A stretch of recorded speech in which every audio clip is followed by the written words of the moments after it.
cases upstairs that discussion went on for quite some time. Just lost my pen.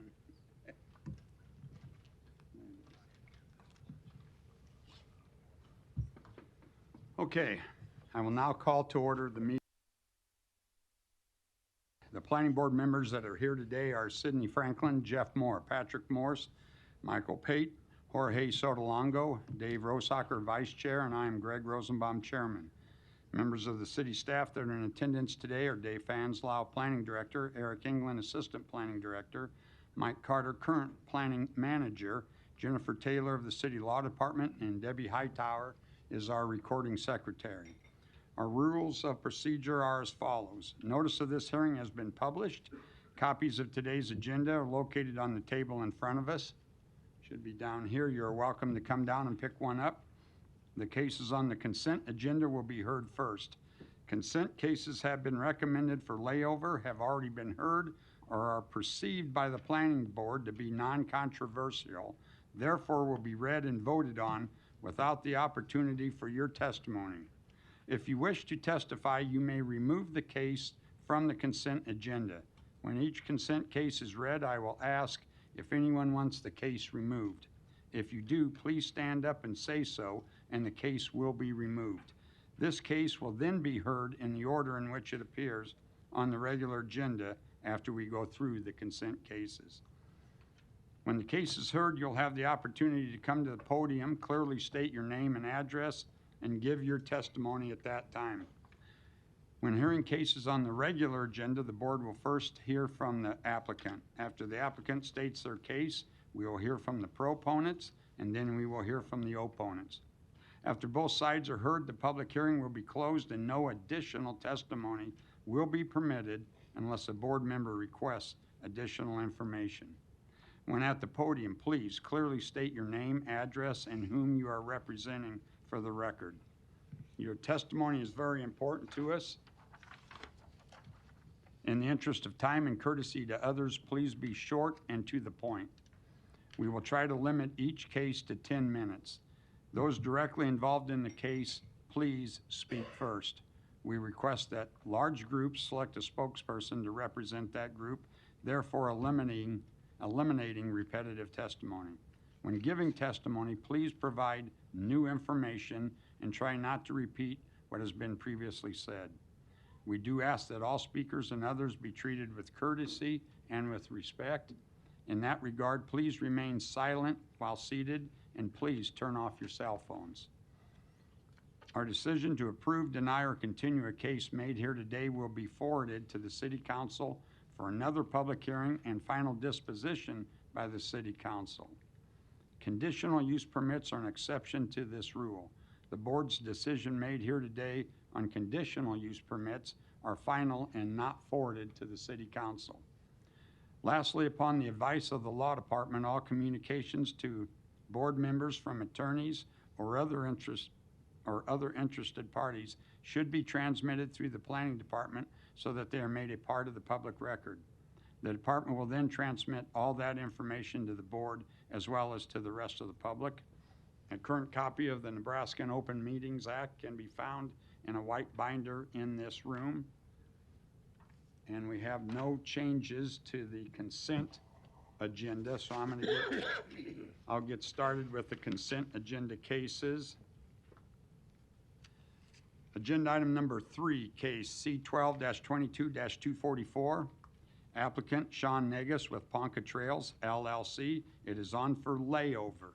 Request preliminary plat approval of Ponca Trails, a subdivision outside city limits with a waiver to section 5382G pavement width, 5399 sidewalks, 5382B cul-de-sac length, 5393 street surfacing to allow asphalt pavement and to waive installation of curb and gutter, 5396 storm sewers, and 53910 streetscape standards to reduce street lighting standards.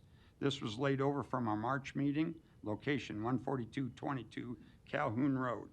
Anyone wish to have this removed? Okay, seeing none. Agenda item number 4, case C10-21-9, C12-21-10. Applicant Celebrity Homes, Omaha. It is on for layover.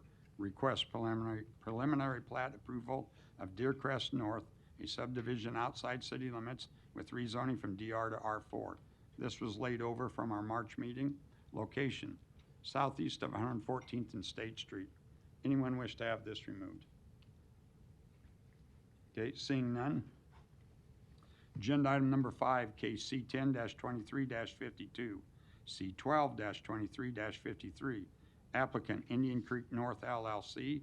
It is on for approval. Request preliminary plat approval of Indian Creek Preserve, a subdivision outside city limits with rezoning from AG to R3. This was also laid over at our March meeting. Location, southeast of 204th and 4th Street. Anyone wish to have this removed? Okay, seeing none. Agenda item number 6, case C8-22-255, C7-22-259.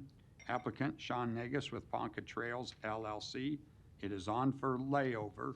Request approval of a special use permit to allow development located within the North Hills Environmental Resource Overlay District, along with approval of a major amendment to the presumed conditional use permit pursuant to section 55-883Q to allow a stable in the DR district. This was laid over from our March meeting. Location 14222 Calhoun Road. Anyone wish to have this removed? Okay, seeing none. Agenda item number 9, case C12-23-74. Applicant Greater Omaha Packing Company.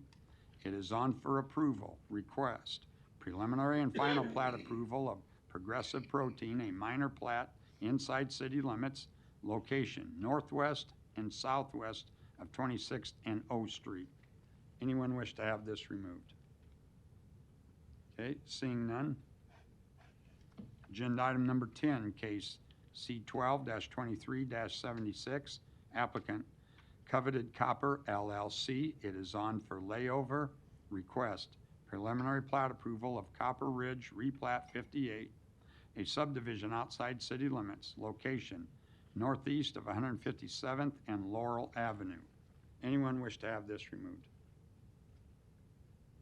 Okay, seeing none. Agenda item number 11, case C10-23-77, C12-23-78. Applicant Raymond D. Anderson III. It is on for approval. Request preliminary plat approval of Sonantans, a subdivision outside city limits with rezoning from AG to R4. Location northwest of Skyline Drive and Old Center Road. Anyone wish to have this removed? Okay, seeing none. Agenda item number 14, case C10-23-83, C12-23-84. Applicant DWS Land Surveying. It is on for approval.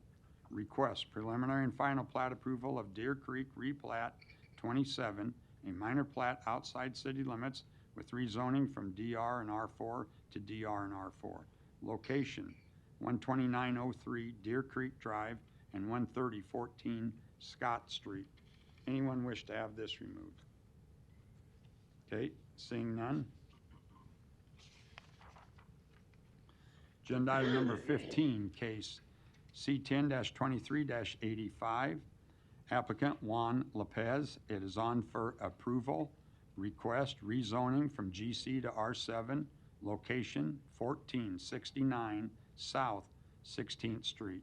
Anyone wish to have this removed? Okay, seeing none.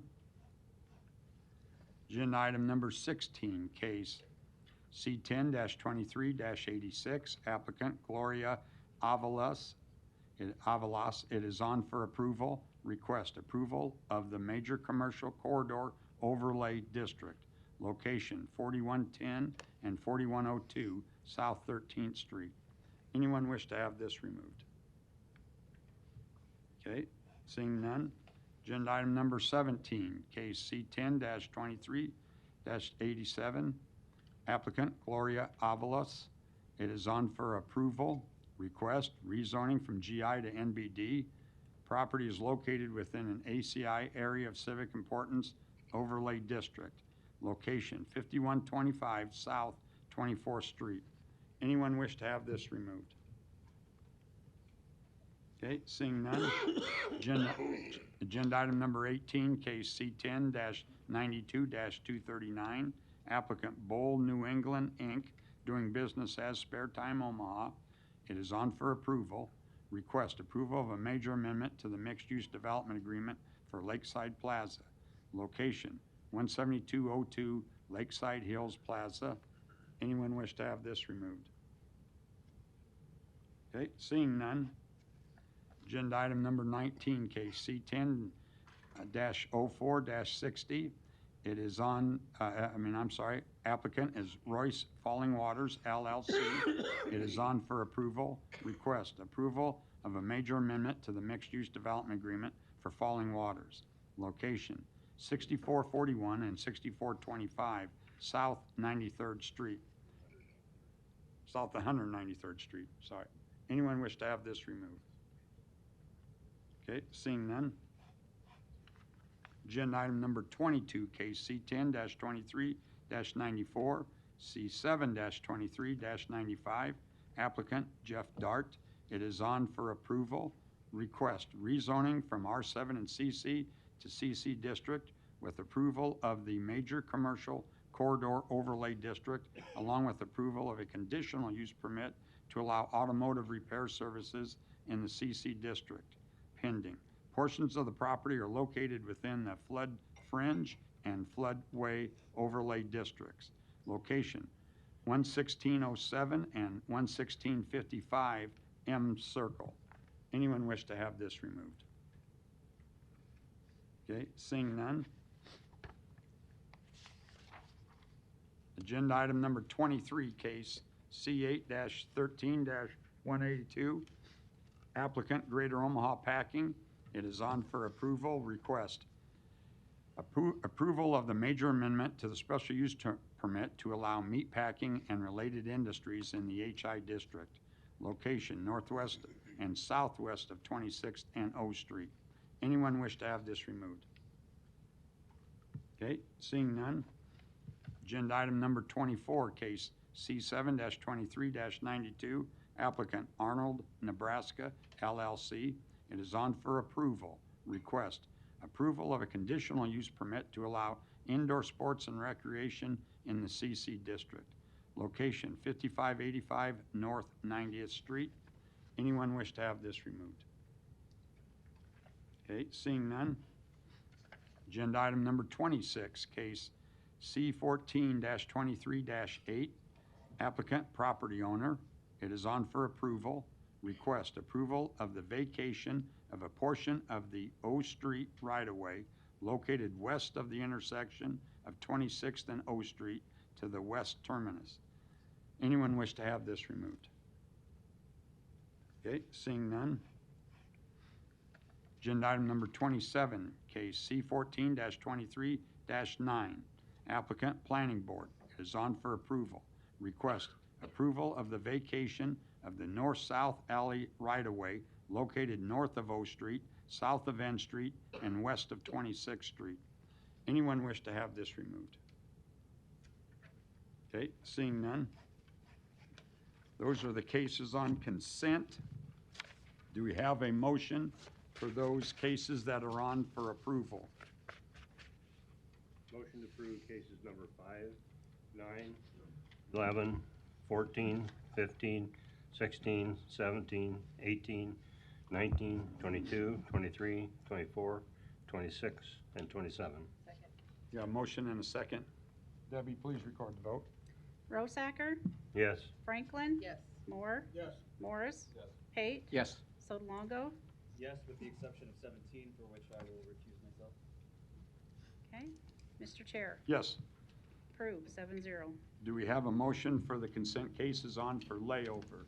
Motion to lay over cases 3, 4, 6, and 10. Second. We have a motion and a second.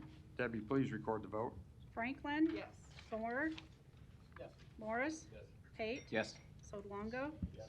Rosacker, Yes. Mr. Chair, Yes. approved 7-0. Okay, so just so we're clear, any case that was on consent, they were all left on consent, so no further action will be taken today on any of those cases. You are welcome to stay, or you can leave if you want, but no further action will be taken on any of those cases that were on consent. We'll get started. The first two cases are administrative only. It means there'll be no opportunity for public hearing, public testimony. Agenda item number 1, case C10-19-245, C12-19-246. Applicant Walnut Grove LLC request final plat approval of Hanover Falls Center, lots 3 through 8, outlot B, with rezoning from AG to DR and MU. Location northwest of 156th and State Streets. And where did Eric go? Sorry. Oh, there you are. Yeah, so this is the second phase of Hanover Falls Center. The first phase final plat was approved by City Council back in November of 2021. This second phase includes 6 mixed-use lots and 1 outlot. It is consistent with the approved preliminary plat. There still needs to be submittal of a traffic study that'll have to be reviewed and analyzed prior to forwarding to City Council. A few other small items that need to be addressed, a few notes on the plat document, as well as some coordination to come to an acceptable open space regarding the mixed-use plan. Staff recommends approval of the rezoning from AG to DR and MU, subject to submittal mixed-use agreement prior to City Council. Approval of the final plat subject to meeting the following conditions prior to the request to City Council, which is 3 conditions in the report. Okay, any comments, questions? Do we have a motion? I move approval of the rezoning from AG to DR and MU, subject to a submission of an acceptable final mixed-use development agreement prior to forwarding this request on to City Council, and approval of the final plat, subject to meeting the 3 conditions outlined in the Department's recommendation report, or prior to forwarding on to City Council. Second. We have a motion and a second. Debbie, please record the vote. Moore? Morris? Yes. Pate? Yes. Sodolongo? Yes. Rosacker? Yes. Franklin? Mr. Chair, Yes. approved 7-0. Agenda item number 2, case C10-5-208, C10-23-28, C12-23-29. Applicant Greenhall Investments LLC. Request final plat approval of Roanoke Business Park replat 4, a subdivision inside city limits with rezoning from DR, GC, and MU to DR and MU, along with approval of a major amendment to the mixed-use development agreement for Roanoke Business Park. Property is located within the flood fringe and floodway overlay districts. Location southwest of 120th and Fort Streets. Eric. Yeah, so this final plat is for the entire development, includes 7 lots and 3 outlots within 1 phase. The preliminary plat was approved by Planning Board back in February and by City Council on March 28th. The development has placed the private street within an outlot, which was a necessary component of the preliminary plat. The Fort Street median has also been extended. The applicant will need to coordinate with city staff regarding finalized street names on the plat document. One item to point out with the mixed-use agreement, staff is not supportive of a 0 perimeter parking lot landscaping, so the mixed-use plan will need to be modified before proceeding to City Council to account for that required landscaping. Staff recommends approval of the rezoning from DR, GC, and MU to DR and MU, subject to submittal of an acceptable development agreement plan prior to forwarding to City Council. Approval of the final plat, subject to addressing the 4 conditions in the report prior to City Council. Any comments or questions from the board? Do we have a motion? I move for the approval of the rezoning from DR, GC, and MU to DR and MU, subject to submittal of an acceptable mixed-use district development agreement, and approval of the final plat, subject to the following 4 conditions before forwarding to City Council. Second. I have a motion and a second. Debbie, please record the vote. Morris?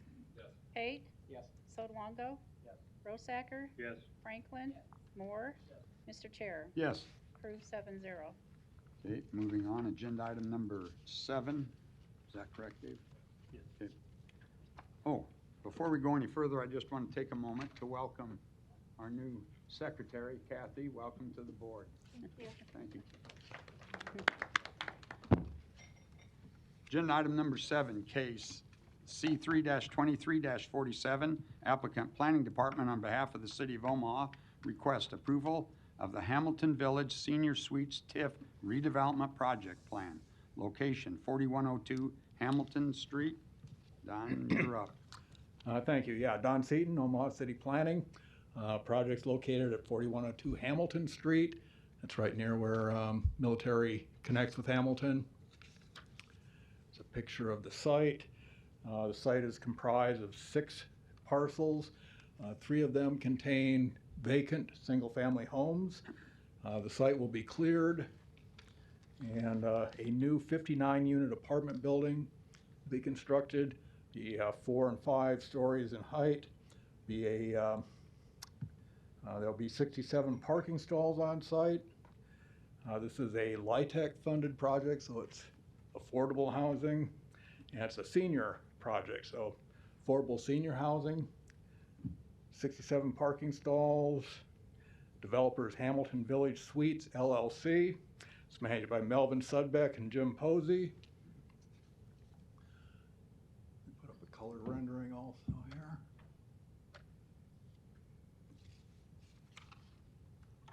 here. This project represents an investment of an investment of about $13 million in the neighborhood. The request is for $500,000 in TIF support. We ask for your approval. Okay. Thank you, Don. Any other proponents? Seeing none, are there any opponents? Seeing none, close public hearing. Comments, questions from the board? Eric, did you want to add anything? Just that the board had previously seen back in 2022 a plat and a PUR related to this site. Staff recommends approval. Do we have a motion? We have a motion and a second. Debbie, please record the vote. Pate? Yes. Sotolongo? Yes. Rosacker? Yes. Franklin? Moore? Morris? Mr. Chair? Yes. Approved 7-0. Agenda item number 8, case C3-23-73, applicant Planning Department on behalf of the City of Omaha request approval of the Larimore TIF redevelopment project plan. Location 3483 Larimore Ave, and you're up again, Don. Okay. Yeah, Don Seaton, Omaha City Planning. The Larimore TIF project is another affordable housing project. It involves a thorough rehabilitation of an existing building. It's a building that's in poor condition, to say the least. Has multiple code violations. It's on the city's demolition list. It's been vacant for an extended period of time. The building will be rehabbed as an affordable housing senior living facility with a total of 45 rooms. And there's surface parking to be developed on 2 lots across the street from the site.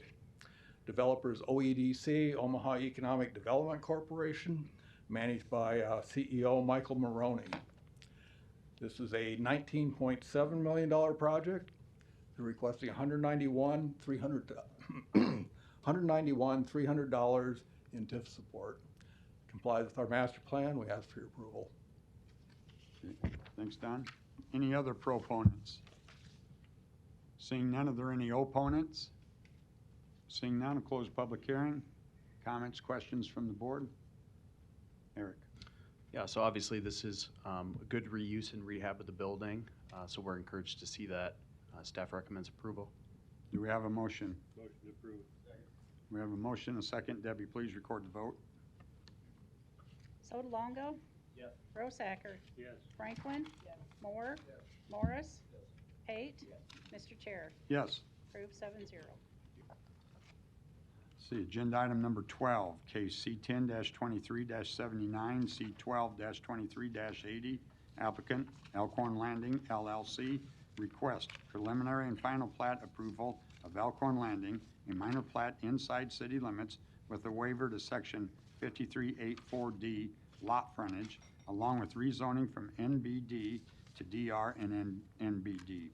Portions of the property are located within the flood fringe overlay district, location south of 206th Street and Elkhorn Drive.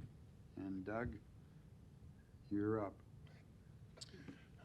Ladies and gentlemen of the Planning Board, Douglas Dreesen, 10836 Old Mill Road, appearing on behalf of all applicants who all are here today in the audience. This is a abandonment of a stub of 206th Street south of Elkhorn Drive. It contains a storm sewer discharge, and the adjacent properties are up against it. Apparently the southern half of it was vacated by the city of Elkhorn. Earlier, we're gonna pick up the northern half and add it to the properties to the east, and actually both end up adding to the east. The people to the west are going to convey their rights to the people to the east to add, or I got that. The people to the east are going to convey their rights to the people to the west. We plan on paving what used to be a gravel driveway, adding about 9 parking stalls in there and completing the 10-foot walking trail across the north side. And we're here to answer any questions you may have relating to the project. And we also, for clarity's sake, the people to the east, their 4 lots are being replatted. It's currently one big parking lot. Their facility is known as Peekadoo, and what they'd like to do is, rather than have it called Lot 4 Elkhorn Landing, change it to Lot 2 Peekadoo Parking, so it's easier to figure out when the tax statements come, rather than 4 different lots. So we'd ask that that be one of the conditions that are added to the final plat. There may be others that they'll want to say as proponents to the project. With that, I'd answer any questions you may have. Doug, when you mentioned, you said 10 parking stalls on the north side, are you talking on the north side of Elkhorn Drive? On the south side of Elkhorn Drive, on the east half of the right-of-way, or the eastern portion of the right-of-way, I should say. Okay. Say that again, the south half? All I can do, Greg, is show a picture. Yeah, that'd be That'd great. probably be a lot easier than an engineer trying to explain it.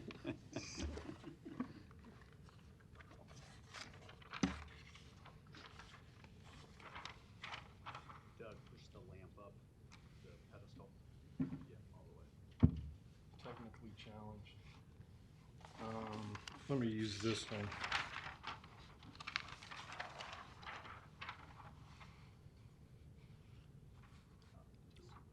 Can we zoom back?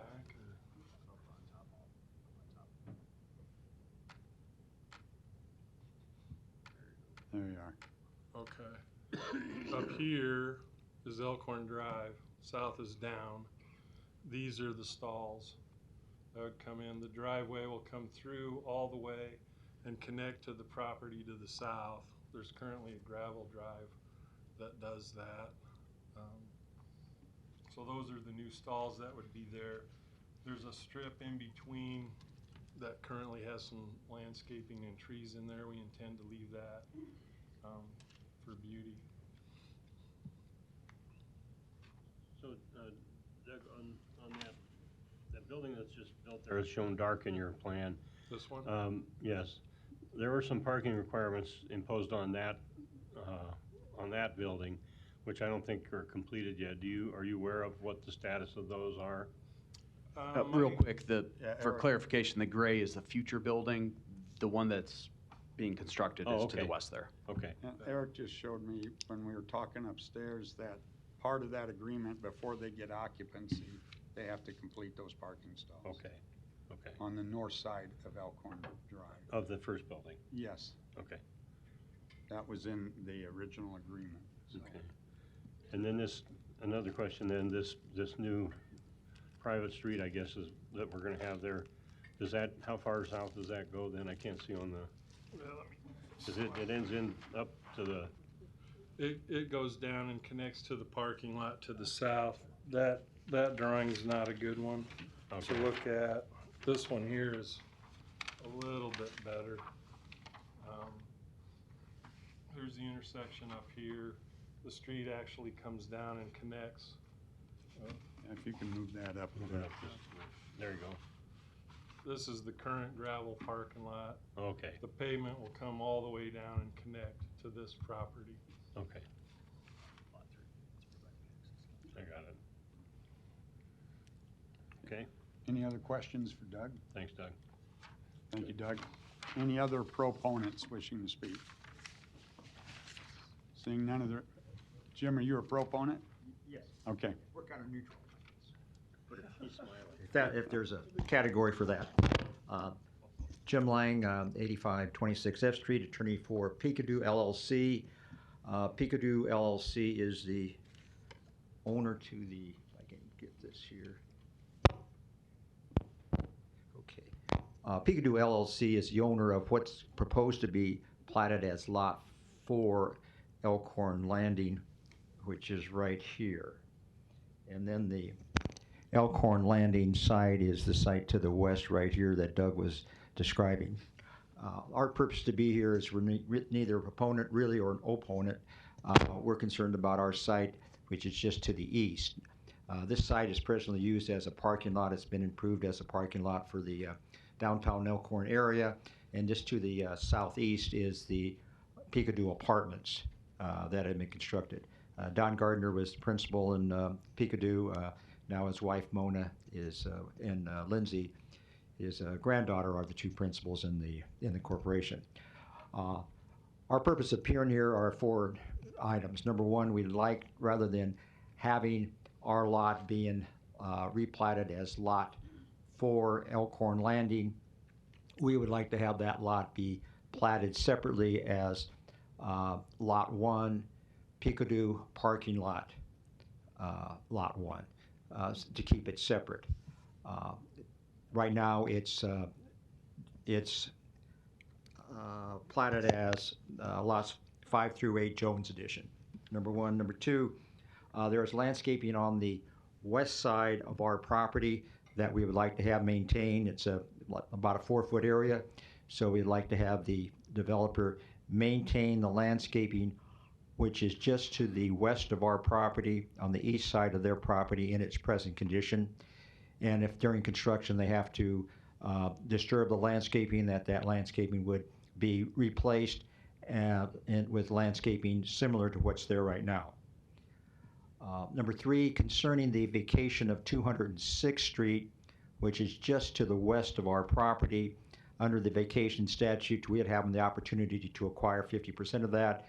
We have no interest in doing that, so from the standpoint of this proceeding, we want to make it clear that we are not agreeable to any financial obligation to acquire that vacation. We are working with the developer to the west here, and my understanding is that the developer to the west will be acquiring that vacated area since that developer needs that parcel for his development. But from our standpoint, we will not be participating financially to acquire that vacation, and we'd want the board to be aware of that. And thirdly, that Peekadoo, once again, this is not really affecting us, except for the fact that we're kind of getting pulled into the replatting. We would not provide any financial cost as far as the platting and the rezoning of this property. Our property is zoned NBR and NBD at this time. The zoning is going to go ahead and remain at NBD, so we want that zoning certainly to remain in place. So we are, in effect, supporting the proposed application subject to these 4 conditions, and we'd like to have these 4 conditions be part of the record. If you have any questions, and we've worked with Doug here on this, met with Doug last night on this, so Doug and the developer is working with us on this. If you have any questions, happy to answer those. Okay. Thank you, Jim. Any other proponents?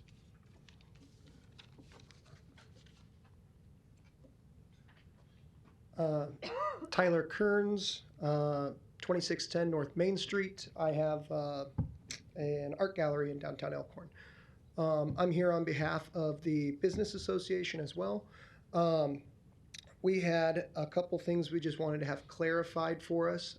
As you had previously brought up, there were stipulations on the previous building for, I believe it was 24 parking spots in the front or on the north side of that building. We wanted to clarify and make sure that this wasn't in lieu of those being put in place, so that these were an additional 8 parking spots. Obviously, downtown Elkhorn has a hope of garnering more parking space for everyone down there since we have so many great businesses. And then we just wanted to also clarify that the bottom of the secondary building, they had stated there would be, I think it was 12 to 16 parking spots on the interior of the building for their apartments. And so we wanted to go on record stating that we just wanted more clarification on that and to know that that wasn't something that was getting taken off. So, thank you. Okay, thanks, Tyler. Anyone else? Opponent?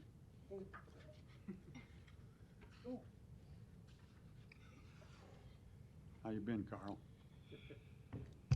Carl Anderson, 2619 Main Street. I was originally going to be an opponent, but Tyler stole my thunder. Where our concern is parking. We are little businesses down there, and I appreciate you gentlemen asking those questions because we couldn't tell. We didn't have enough information here whether we could tell whether they were get rid of those 24 parking stalls along north or the 16 in the building. When they came to us initially 2 years ago, there was going to be an additional 75 stalls there. And we were real excited about that. So we're in support of them as long as they have apartment or parking, initial parking for their people they're going to put into apartments. And the only other thing I'd like to say publicly is I'd like to encourage Doug to have the developers come to our BID meetings and talk to us. This is the first we've known about this at all. So we'd like to encourage them to do that. So thank you. That's just a question. Thanks, Carl. Thanks, Carl. I guess I was on proponents. Are we still on proponents speaking? Hey, come on down.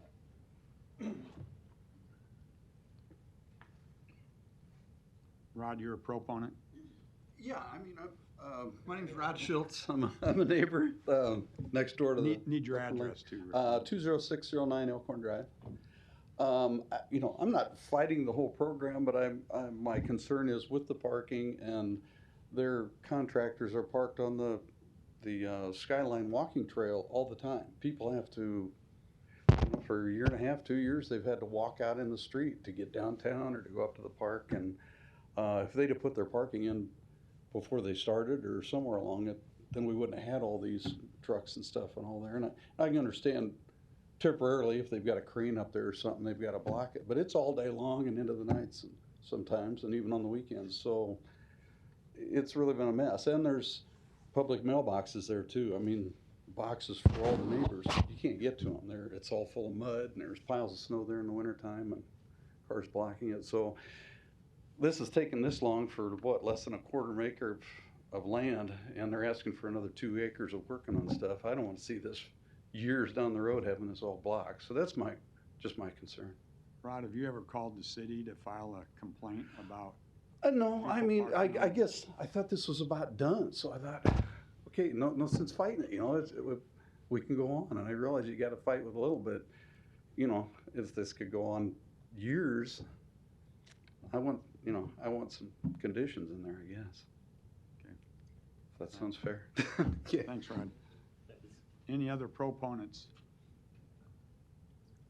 Okay, seeing none, are there any opponents? I thought Rod was coming back as an opponent.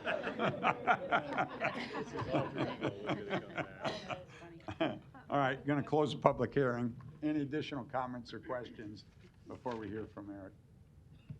Eric. Oh, wait a second. Do you want to address these, or I can bring Doug up first? Doug, you want to come on up? It sounds like you and Jim worked out some of these issues ahead of time.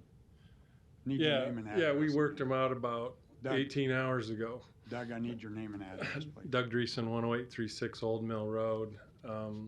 Yeah, we met with the Peekadoo folks and Jim last night. That's where the kind of the name change came. And I understand when you own multiple properties, you get all of these tax statements. And for clarity's sake, to change the name and the lot number will make it a lot easier for her than having 4 Jones Edition lots in there. I think all of the rest of the conditions were agreeable to.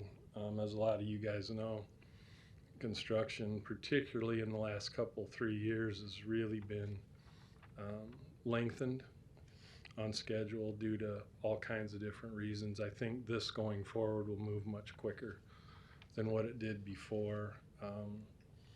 I'll encourage my clients to attend meetings, but they probably like going to them about as much as I do. So I think we're good with all of these conditions at this point, and if there are more you want to add, please suggest them. Your client with Rod brought up the parking on the walking trails. Is that? That's one of the owners. That's in this. Okay. Can you make that known to him? You can. There's one of them in the audience right okay. now. So, but I can reinforce that. Can we call up the owner? Where is it?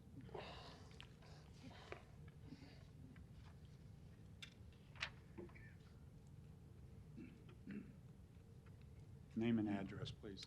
Jason Gilman, Elkhorn Landing, 20605 Elkhorn Drive. Yep. Hey, Jason.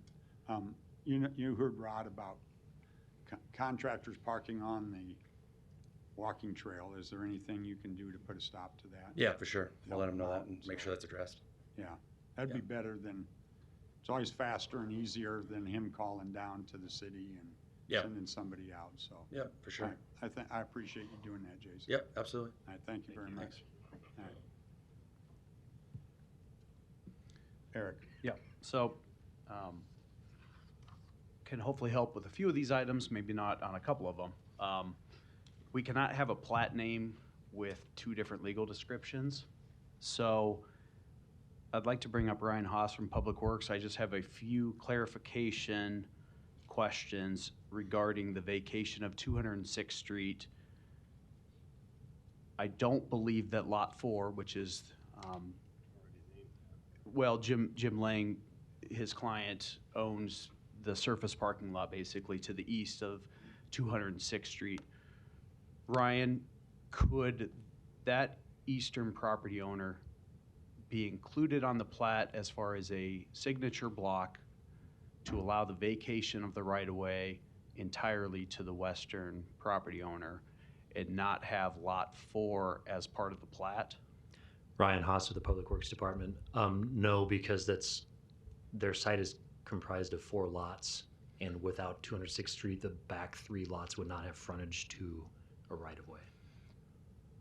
If there was to be an administrative subdivision that combined those 4 lots into 1 lot, could that then be left off as far as the platted lot, but be included as a signature block? The plat, in order for the plat to be the vacating mechanism, it has to be part of the plat. So you could switch the order of that, do the administrative plat subsequent to that to change the name of the eastern lot. After the fact? After the fact, Yeah, yeah. that was gonna be my second, basically solution. So to you, that would be the best mechanism to make sure that the 206th Street could be vacated in the proper method. Keep it as Lot 4 right now, come back in with an administrative subdivision with the new legal description that is proposed. Yes. Because otherwise, the only other option would be to pull we couldn't vacate with the plat. We'd have to pull this case, do a separate city-initiated vacation, and it would get messier. Yep, okay. Thank you. So I think, Jim, we can always call you up here after I'm done to see if that would be a potential solution, between you and the applicant.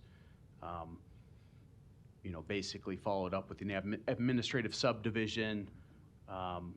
Jim, do you want to come up now? And come on up, yeah. Come on up. Might as well have you up now. Yeah, Jim Lang, 8526 F Street. Perfect. So would that be a potential solution if you stay on the plat as is Lot 4 right now, and then follow up after the recording of that plat with an administrative subdivision that essentially is the same legal boundary, but it changes the actual name? Yeah, that'd be acceptable. Doug could probably run that through for us afterwards, Yep. after this gets platted Okay. as Lot 4. Yep. To me, that's the cleanest way. You know, otherwise it complicates the vacation of the 206th Street. Right. Thank you, Jim. All right. So, you know, the recommendation report does talk about provide the payment of fair market value for the vacated 206th Street right-of-way. There is no stipulation of who needs to pay for that, so that is usually determined by the requesting parties or if it's getting divided up. So absolutely, it can be all one, you know, the client or Doug Dreesen, his team, to pay for that vacated right-of-way since they are acquiring all of that. So that's built into the process, so I don't think there's any concerns.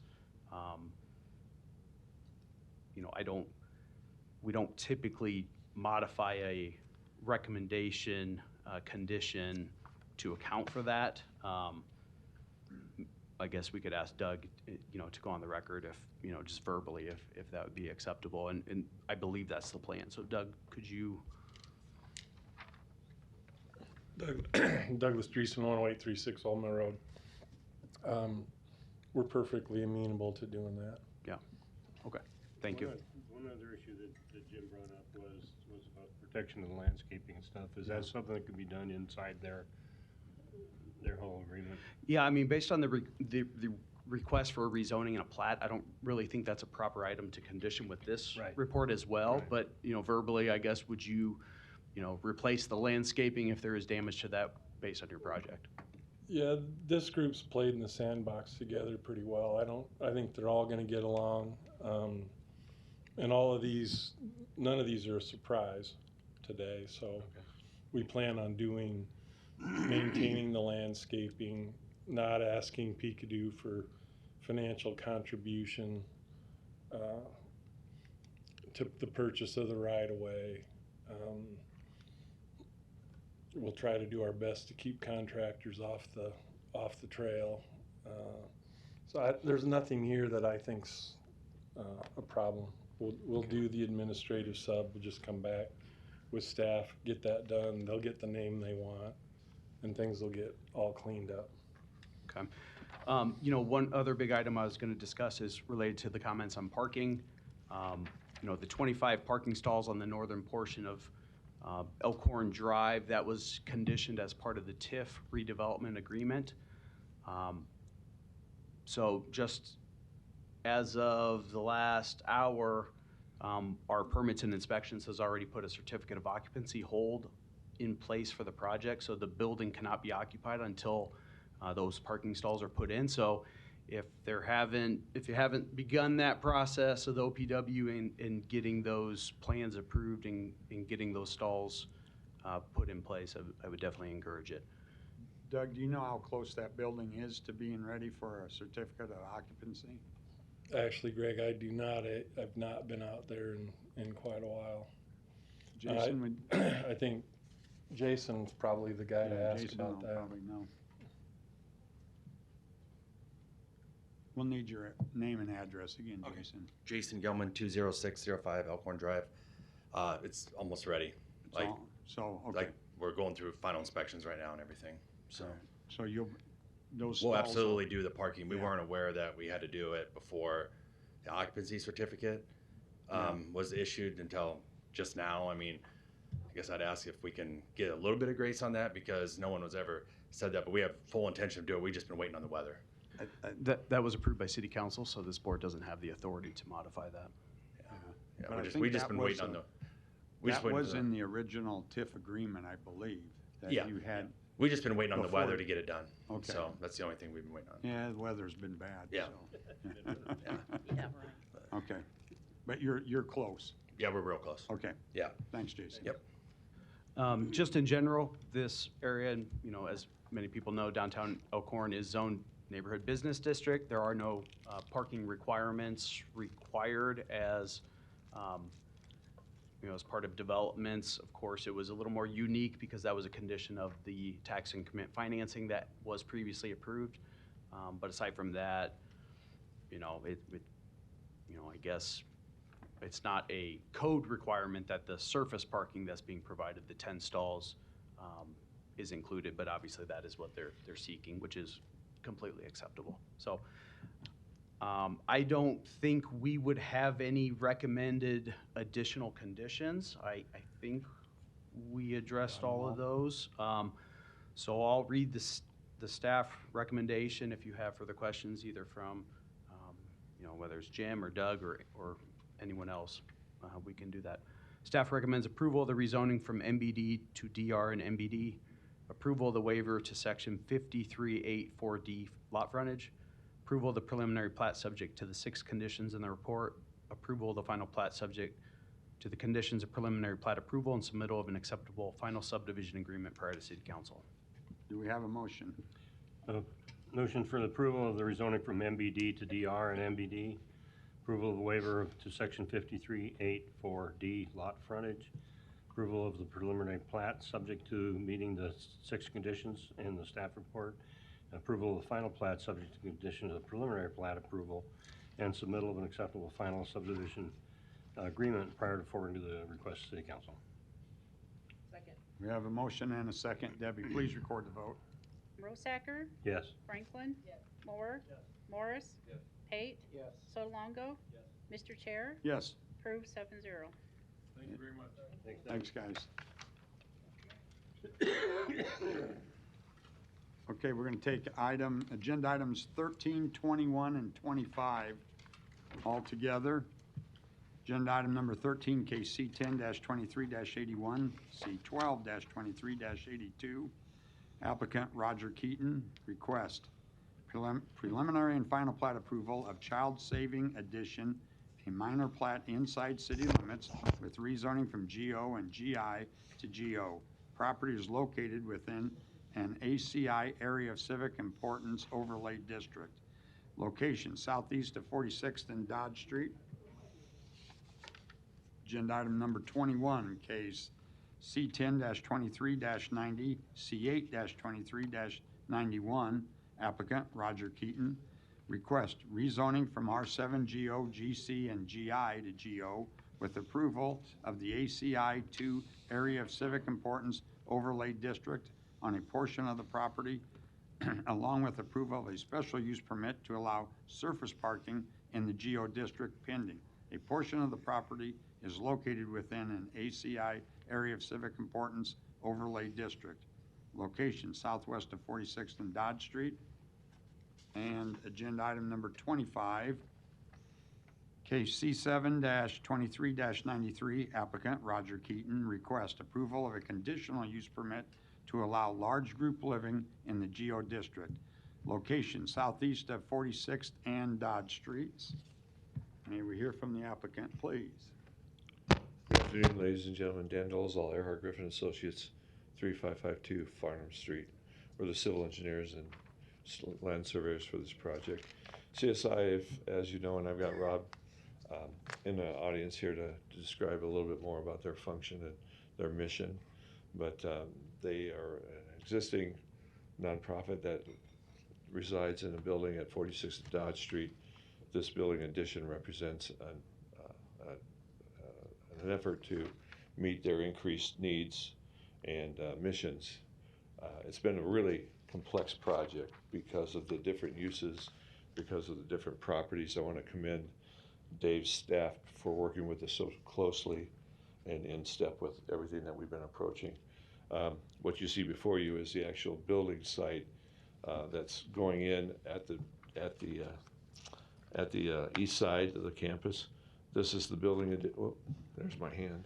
This is the building addition on this side. This L-shaped with a new front entrance coming in through the cul-de-sac. The existing building lies right here. Across the street is the supported parking for the project, which is being platted through an administrative process. But there's also some rezoning with ACI overlays. Everything we met through has met with the with the support of the planning department. We've read through the conditions on the report. In fact, we've made the changes already, so we're just waiting for this hearing, and then we'll be submitting revised drawings here in the next day or two. In the audience, I've got Rob, if you'd like to come up and talk about CSI. Can I ask a quick question, Dan? Yes.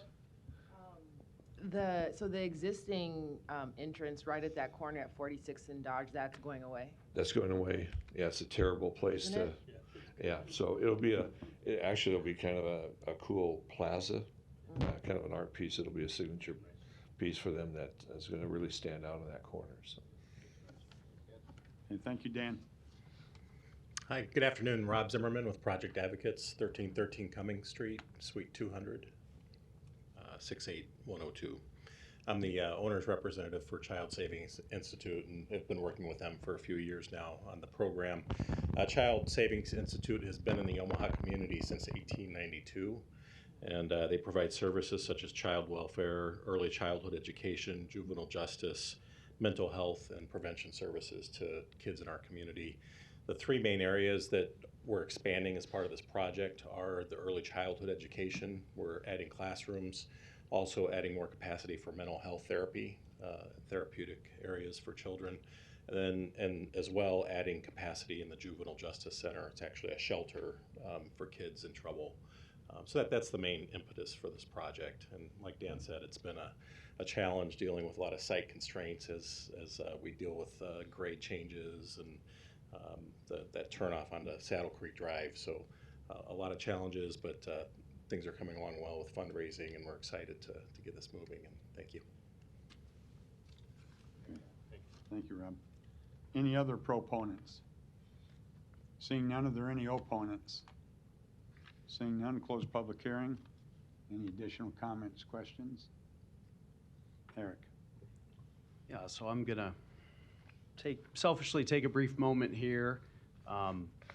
My friend Jennifer passed away this weekend from cancer, and last night at her visitation, and she had her funeral earlier today. Part of her memorial was to, in lieu of flowers, provide money to Child Savings Institute.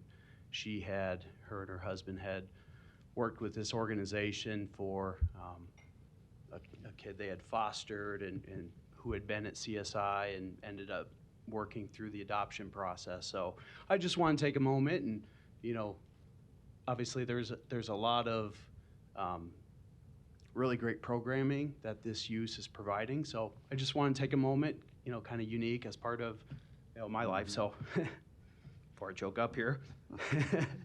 So yeah, there are three different recommendation reports. You have the plat, the rezoning, you have a use permit for the large group living component, and then you have the surface parking lot on the west. So I probably won't get into any of those specific details. We have different conditions depending on what the report is and what the request is.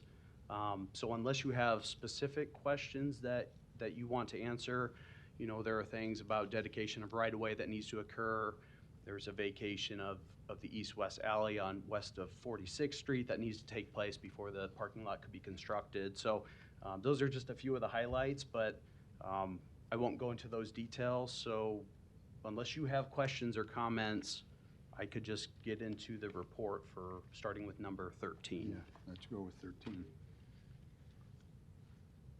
Staff recommends approval of the rezoning from GO and GI to GO, approval of the preliminary plat subject to the three conditions, and then approval of the final plat subject to the conditions of preliminary plat approval and submittal of an acceptable final subdivision agreement if necessary prior to council. Okay, do we have a motion? I'll move approval of the rezoning from GO and GI to GO and approval of the preliminary plat subject to the three conditions outlined in the recommendation report, and approval of the final plat subject to the conditions of preliminary plat approval and submittal of an acceptable final subdivision agreement if necessary prior to forwarding the request on to City Council. Second. We have a motion and a second. Debbie, please record the vote. Franklin. Yes. Moore. Yes. Morris. Yes. Pate. Yes. Sotolongo. Yes. Rosacker. Yes. Mr. Chair. Yes. Approved 7-0. Okay, let's go to 21. Okay, yep, agenda item 21. So this is a consolidation of 4 different zoning districts into one district, as well as the expansion of the ACI and a special use permit for the surface parking lot. Staff recommends approval of the rezoning from R7 GO, GC, and GI to GO. Approval of the expansion of the ACI 2 overlay district. Approval of the special use permit to allow surface parking subject to the 13 conditions in the report. Okay, do we have a motion? Motion to approve the rezoning from R7 GO, GC, and GI to GO. Approval of the expansion of the ACI 2 overlay district. Approval of the special use permit to allow surface parking in the GO district pending, subject to the following 13 conditions in the report. Second. Motion and a second. Debbie, please record the vote. Moore? Yes. Morris? Yes. Pate? Yes. Sotolongo? Yes. Rosacker? Yes. Franklin? Mr. Chair? Yes. Approved 7-0. And number 25. So in 25, this is the conditional use permit to allow large group living. So this is the expansion of the main facility, which has there's several different use types that are permitted within the operation, but this specific entity has a conditional use permit that goes along with it. So staff recommends approval of the conditional use permit to allow large group living in the GO district subject to the 5 conditions. Do we have a motion? Motion to approve the conditional use permit to allow large group living in the GO district pending, subject to the following 5 conditions in the report. Second. We have a motion and a second. Debbie, please record the vote. Morris? Yes. Pate? Yes. Sotolongo? Yes. Rosacker? Yes. Franklin? Yes. Moore? Yes. Mr. Chair? Yes. Approved 7-0. Thanks, Dan. Thank you very Thanks, much. Rob. Thank you. Agenda item number 20, case C10-23-88, C8-23-89. Applicant Tessa Dominguez, request rezoning from R535 to R6 with approval of a special use permit to allow transitional living in the R6 district pending. Location 4810 Polk Street. May we hear from the applicant, please? Hi, my name's Tessa Dominguez. I know it has me as the applicant. I actually am an employee of a nonprofit organization, the Mental Health Association of Nebraska. And so it is on behalf of our organization that we are requesting this. As I said, I'm the coordinator of our Omaha expansion, the greenhouse. It's named after our former executive director who recently passed. You would absolutely hate that we named this house after him, but it's near and dear to us. It is because of MHA that I am no longer a detriment to Omaha and surrounding communities and a productive member of not only my own community, but of society as a whole. I was connected to MHA during my incarceration, prior to which I struggled with addiction for 20 years, and I couldn't find my own way out of the revolving door of the carceral system. Today I've worked for MHA for 7 years. I'm continuing my education in business management. I'm an active parent and grandparent of my large family, 6 children and 4 grandchildren. And I do have a lot of experience in the development and implementation of several of MHA's programs. Most of those are with the in collaboration with the Nebraska Department of Corrections. I'm also a homeowner myself. So when the position came open to apply to lead this program, I jumped at that opportunity because I know how much I've taken from this community in my past, and I saw this as an opportunity for me to be able to give back. As a homeowner, I understand the importance of keeping my neighborhood safe for myself, my teenage children that still live at home, and my grandchildren who visit regularly. Casey, our executive director, is also here with us today, and she will speak to you about how we aim to make communities safer by being a part of communities. But I'm here today to talk a little bit more about the logistics of what our request is. I'm sure that you're aware, we are not asking that a property that is placed in the center of a residential district be rezoned by several classes. We are currently zoned as an R5 and adjacent to an R6, surrounded by R7 to our east and R4 to our west. As it sits now, we are permitted to operate as a small group living, and we intend to do so. This allows us to support individuals who have jammed out of the Nebraska Department of Corrections, meaning that they are coming out with no other requirements or mandatory supervision, as well as individuals on post-supervised release. We are asking to be rezoned to R6 with a special use permit to be able to operate as a transitional living rather than the small group living, which would allow us to expand our services to individuals on parole. They do have supervision requirements, and we would just like to simply provide them with additional support in having a successful transition. As is true for everyone that we serve, the reduction of recidivism and the building of fuller lives filled with purpose is a top priority at MHA, as I'm a testament to that. As we included in our operational plan, our homes are 24 hours staffed with peers. My office as the program coordinator will also be in this house, and we will be providing wraparound services in collaboration with many community providers, but specifically Metro Community College. They are also here today. We ask today that you support us in this mission, as we have shown that our model does work in the Lincoln community. We've been established there for a long time, and Casey will talk more about that today as well. We have tried to reach out and speak with neighbors as much as we could. Unfortunately, the neighborhood association didn't have a meeting place, so they weren't having regular meetings. We just recently have been contacted about the hopes of having a meeting location for this month. We do have plan to attend that to hopefully make more connections. Because there wasn't that opportunity, we went door to door. But as you know, sometimes that works, sometimes it doesn't. I don't know if everybody wants to answer their door for us, or, you know, people are sometimes not home. I did speak with the neighbor that lives directly across the street to us, and we had a really great conversation, and she was going to pass along some of the information that I shared with her to neighbors through a meeting that was not the neighborhood association, an informal neighborhood meeting, I guess, to say the least. We also did have several people that were hoping to be able to come speak as proponents that weren't able to make it today. So they emailed letters to Mr. Carter. Sorry about that. I know your email probably got flooded with a bunch of letters. We weren't sure where else to send them, so we sent them to you. So you will be receiving those letters.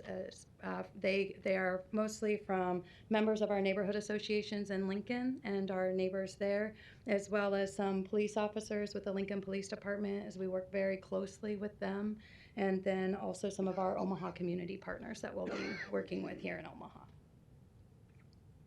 Do you guys have anything else for me right now? Any questions for Tessa? Tessa, first of all, congratulations. Thank you. Very admirable. Congratulations with that. You mentioned supervision. Yes. And that, can you talk about that a little bit? What level of supervision will take place and how it will look? Yeah, absolutely. So, like I said, our houses are 24 hours staffed. Those are not staff members that live in the house that are serving as house managers or anything like that. They are employed staff by us that go through our trainings, which we have several of them, the main one being a 40-hour intentional peer support training. We have 2 leads that have been hired for that program as well, and then myself as the coordinator will have an office out of that home. In Lincoln, we provide wraparound services with supportive employment, outreach.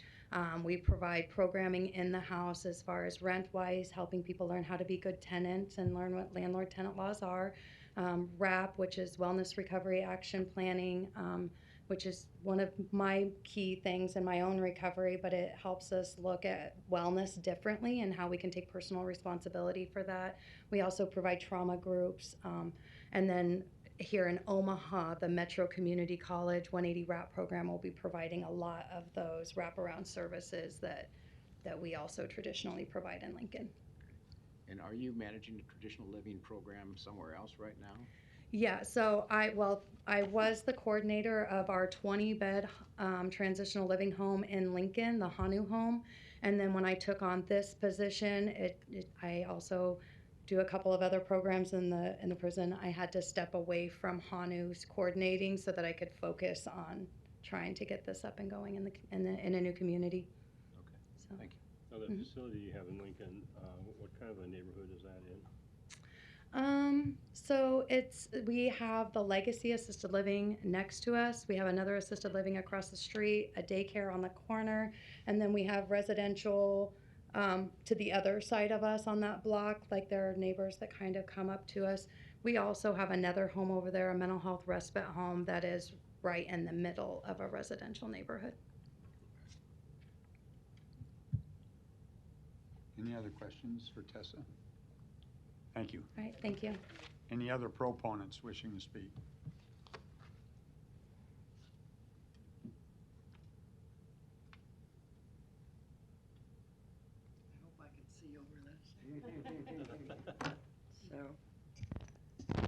Good afternoon. My name is Casey Parker. I am the Executive Director of the Mental Health Association of Nebraska. I have been with MHA since its... Casey, we need your address. Oh, I'm sorry. That's all right. 3211 South 81st in Lincoln. Okay, thank you. Thank you. I have been with MHA since the inception. In 2001, we became incorporated, so I've been here for 22 years. MHA is a 501c3 nonprofit governed by a 15-member board of directors. We are CARF accredited, which is commissioned on accreditation of rehabilitation facilities. Under that accreditation, there are 1,500 standards that we have to meet. We developed and implemented our peer-run respite Kia house, which has been in operation for 14 years. We have never had an incident there. No assaults, no violence, no trespassing, no nothing. The only thing that we've ever had happen there in 14 years is we have found drugs in the house, and we dealt with that through the Lincoln Police. Our transitional living home for those entering our community, Hanu Home, as Tessa mentioned, has been in operation for almost 8 years. When MHA looks for a home to operate our programs, we purposely look for safe, clean neighborhoods. In these years that we have been doing this, we learned that the environment people live in is critical to success and recovery. 2 things happen. The guests of our house have the opportunity to live in a neighborhood that is safe, allows them to go for walks and be outside without being asked for a cigarette or being offered illegal substances or partaking in illegal activity. Our guests have commented on people's lifestyles of going to work every day, exercising. Some of them have never been in environments where it's safe to do that. Some of the people we work with believe that these environments are only for other people, not for people like themselves. I myself grew up in a low-income housing project and did not know that some of the things I saw as a child were not things that I should have been exposed to. The other things that we have seen happen is the neighborhood becomes more accepting of people like us. When we first started at Kia, as I'm sure you will hear today, we did get people who were in opposition, who showed up to the planning, but we've been in operation now for 14 years, and they support us 100%. We are part of their neighborhood association. We participate in everything, and it has been a really great experience. They've even offered us to have other houses in their neighborhood. We have started to break down the stigma of those and then become part of a community. We learn what it's like to be part of a community. We have had the neighborhood, some of them are employers. They have hired folks that we have had in our houses. They have never hired people with criminal backgrounds before. We have participated in the block parties, neighborhood garage sales, handing out neighborhood association newsletters. The neighbor who lives directly south of our Kia house built a privacy fence around her backyard, all except between her house and ours. She enjoys the partnership we have with her as long as we don't mow her yard. We thought we were doing her a favor. She doesn't want us touching her yard. And we are not to throw cigarette butts, which is understandable. I'm not asking others to do what I simply wouldn't do. In 2017, my mom was diagnosed with Alzheimer's, and I had to move her into an assisted living. I chose the assisted living directly next door to our Hanu home. As she got worse, she would wander over to the house, and they would have coffee with her, and they would talk with her. And I was not afraid for her to be in that house with these people who are coming from the Department of Corrections. They were wonderful to her, and it was a great experience, and I'm very thankful for that opportunity. We have another program with our law enforcement. We are all about public safety. We are in the city budget with Lincoln, so we have contracts with the city. They provide us referrals. Police officers make referral to us. We got 500 referrals from Lincoln Police last year. What we do is when they see people struggling in the community, we also respond to that in addition to the services we provide in our house. So Captain Wilhelm, who is where our Hanu home currently sits, Woolman, sorry, I said Wilhelm. Captain Woolman is the captain in our district. He is very aware of what we do there. He has officers come by. We had an officer ably stop by 2 weeks ago and bring us all donuts. I mean, we have built a really great relationship with them, and the reason they support us is because we are not a sore in the community. We have actually made it better. So I'm asking you to allow us again. Safe, affordable housing for people re-entering our community is really difficult to find. The Nebraska Department of Corrections has awarded MHA dollars to rent, fully staff, and provide exactly that. This is a win-win for the community. We ask that you support MHA in rezoning the house located at 4810 Polk Street, and we thank you for your consideration. Thank you, Casey. Anything? Any other proponents?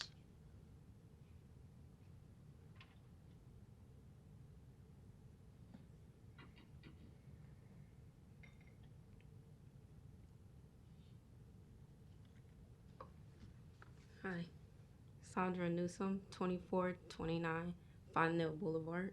What was your name? Sandra Newsom. Okay, thank you. My name is Sandra Newsom. Most people call me Peanut. I came to know MHA during my 5th year of incarceration.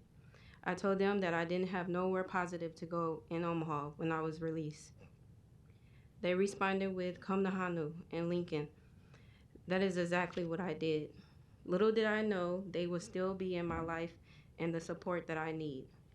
When I got to Hanu, I had my own room that was clean, big, with a big bed and a key.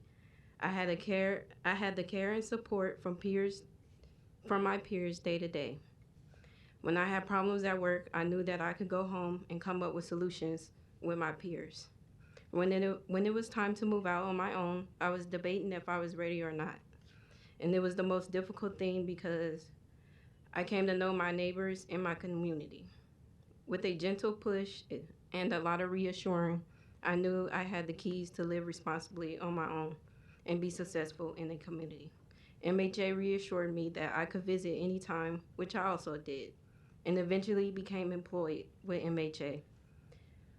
For MHA to come to Omaha is definitely a need, showing people how to overcome barriers and sharing the keys to be successful in their community. I personally cannot wait to be able to give someone re-entering support in Omaha and give them their first key. Thank you. Thank you. Any other proponents wishing to speak?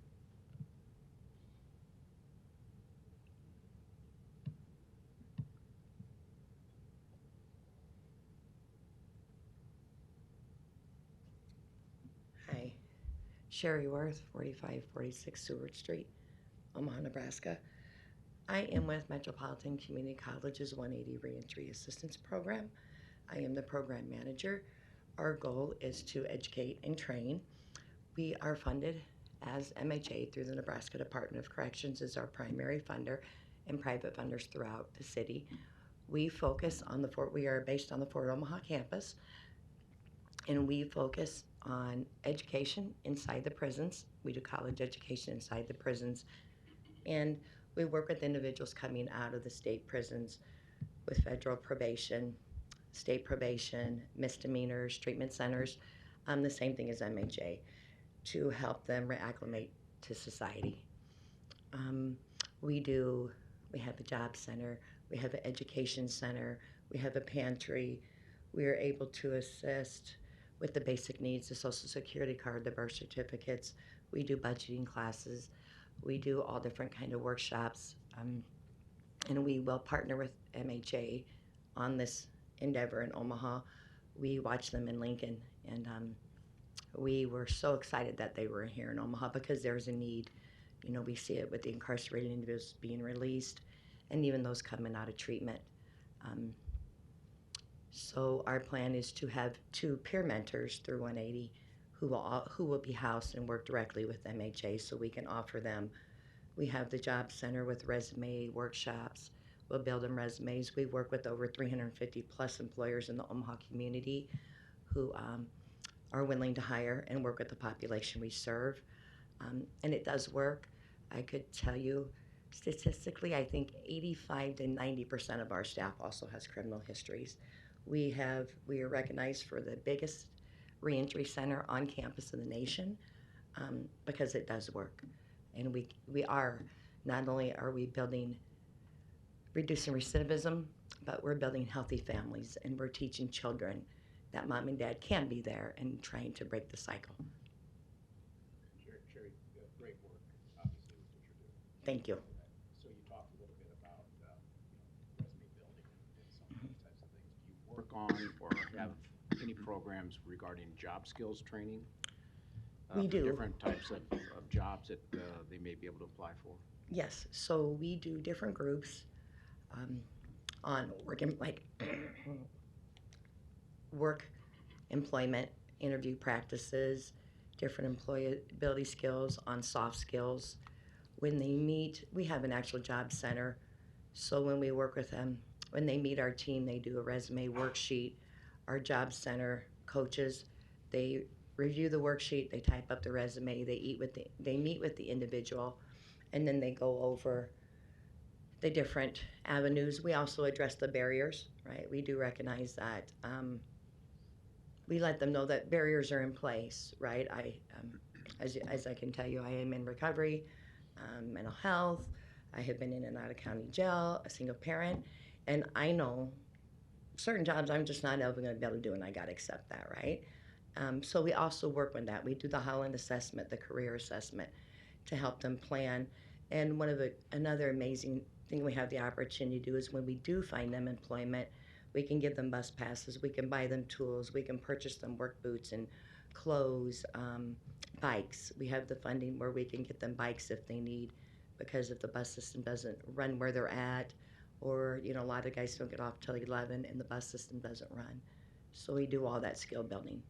In the jobs that you do find for them, do they stay in the jobs? What's the success rate of keeping them employed?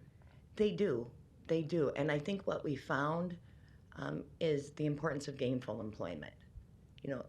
Survival employment is pretty easy, but statistically proving sometimes survival employment is, we just survive, and sometimes after that, we're not making the best decisions because we probably, in our mind, think we have better ways to survive. But we can find gainful employment and be in labs with the college. For instance, we have 4 or 5 guys that we started working with when they were housed at Tecumseh prison, and then we worked with them in Omaha, and then they got released, and they did an industrial maintenance program while they were inside the prison. So they're all working industrial maintenance, and I have 6 of them call me probably 2 quarters ago and said, Sherry, our employer will pay for the class. If you will get us into a welding class, help us with our tools, we'll get $1.50 an hour raise. They all completed, and they've moved up. Now 2 more have called me and said, if you can help us with this basic electricity class, then we can move up. So it does work. It does. Not saying that some don't, Sure. and we're finding now we have jobs outside of maintenance. It was always you got to do maintenance, you got to do construction. But we have people in the culinary field who are working at restaurants. We have businesses offices people can work at. That's great. Okay, thank you. Thank you. Thank you, Sherry. Any other proponents? Okay, seeing none, are there any opponents?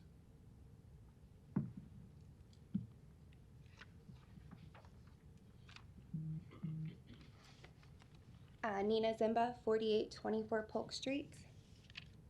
I'm representing myself, my husband, and I got 14 signatures of other neighbors opposing the house in our neighborhood. I don't know if somebody needs a copy here to see this, or yes. You can give it to me if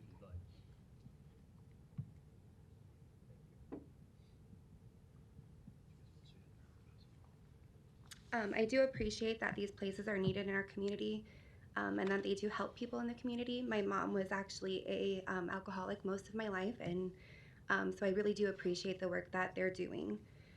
However, we have a similar facility in the neighborhood. It's at 6708 Drexel Street, I believe, and there are constant issues there. The cops are always speeding through the neighborhood.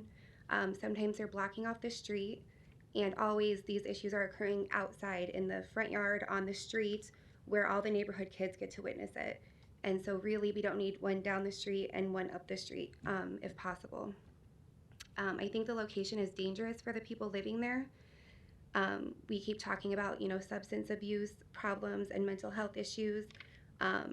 There is a busy street nearby along with a railroad track. So if they were to become unstable, they could easily hurt themselves or potentially leave without approval. There's also no mental health facility nearby if there was to be an emergency. Lasting Hope isn't close, the VA isn't necessarily close, Emmanuel Hospital is not close. Parking on the street is already terrible. And in the documentation we were provided, they said that there will be 8 people housed, I believe, and then 5 workers on staff at all times. And I don't know where they plan to park because parking is terrible. I think it's only on one side of the streets. It's already congested, and things like that. So also, they talked about areas to the east, west, and south, I believe. But what was not mentioned was that there's a public park directly to the north. My kids play there, the neighborhood kids play there, and other kids come, from other areas to play there. And obviously it's only a problem if something happens, but with mental health, with drug abuse, things do happen and people do relapse. And again, when these problems occur, it's always in the front yard or it's on the street where all of our kids can see it, and it's just not healthy for our children. There is a elementary school, Pawnee, nearby, along with a church, and a bus stops about 2 houses down to drop kids off every day. One other concern I have is that they did put in the documentation that all employees with MHA have a long history of mental illness and substance abuse and trauma or incarceration. And again, my fear is oftentimes people will relapse or have other issues that occur, and it's just too close to parks, schools, churches to run that risk of things reoccurring. And that's all I have. Thank you. Any other opponents?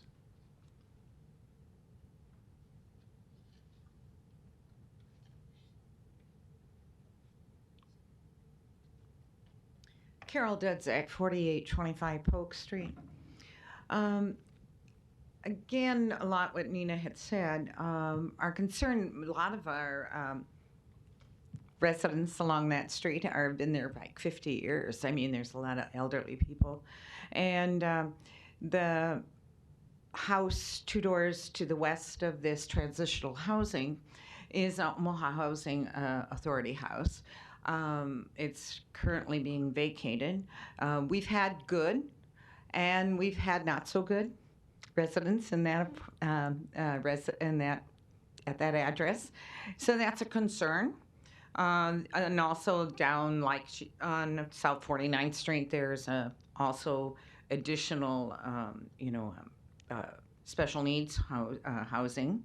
One of a concern is the devaluation of our property. If somebody's coming new into it and they're going to maybe reconsider moving in that area because of this housing. So that's some of our concern. There would have been other neighbors here, again, age-wise. We're not able to come, probably 6 to 8 more. But I hope you consider what we've put forth here at the meeting. Thank you. Any other opponents? Okay, going to close public hearing. Additional comments, questions from the board? I know we haven't taken our action yet, but I just wanted to make a comment that, our society recognizes the need for transition. A lot of people that are coming out of the prison system have never had a good chance at life. And so coming out to try to already have those strikes on your record and trying to find a good job, try to do the right thing is a tremendous chore, and there's a lot of obstacles against them. And so I commend you on the success you've had, the programs that you have in place to help these people to transition. And it just, as all, I guess all residents in neighborhoods feel, though, they're very jealous of the safety in their areas, and so it's a scary thing to have something like that in your neighborhood if you don't know much about it. So I don't know what action we're going to take here today, but I just want to make sure that you know that as a society, what you're doing is vital work, and we appreciate that. I should have probably said this before I asked for any comments or questions. Tessa, did you want to come up and address any of the concerns by the opponents. Not your fault, I forgot to ask that, so. Sure, yeah. I should have called you up and right away and I forgot, so. Give your name and address again. Yes, Tessa Dominguez, 1224 North 26th Street, Lincoln, Nebraska, 68503. And Casey Parker, 3211 South 81st Street, Lincoln, 68506. One of the concerns that I wanted to address was the parking. We are aware that there isn't enough parking there. However, like their tandem is the problem. There's like 3 tandem here and then 2 here. And so we understand that the tandem parking stalls don't count as separate parking stalls. However, most of the residents that live in our home do not own vehicles. And so we do, that is part of like what we look at. And when they're coming to live with us, generally their time with us is fairly short, you know. It varies person to person depending on how long they've been incarcerated or how old they were when they became incarcerated. But on average, it's a 60 to 90 day stay. And so during that time, we're focusing on getting stable employment if they haven't already acquired that, and saving up money for first month's rent and deposit and furniture and all of those things that you need to get your life started. So generally purchasing a vehicle is pretty low on that priority list. So I just wanted to speak to that a little bit. Before you go. Yeah. Nina brought up residents leaving the site, maybe wandering off or whatever. Can you address that? You know, I think anybody, I mean, 1 in 4 people live with mental health issues or will experience something in their lifetime. So it's in every neighborhood, and it's not only specific to a certain population of folks.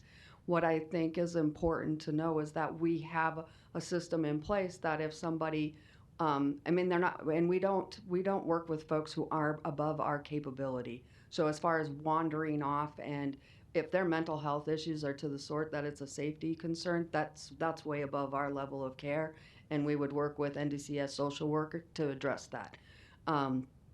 But again, in reference to the park being behind, I understand that. You know, that as Tessa said, we have a daycare across the street from us. We have 2 assisted livings.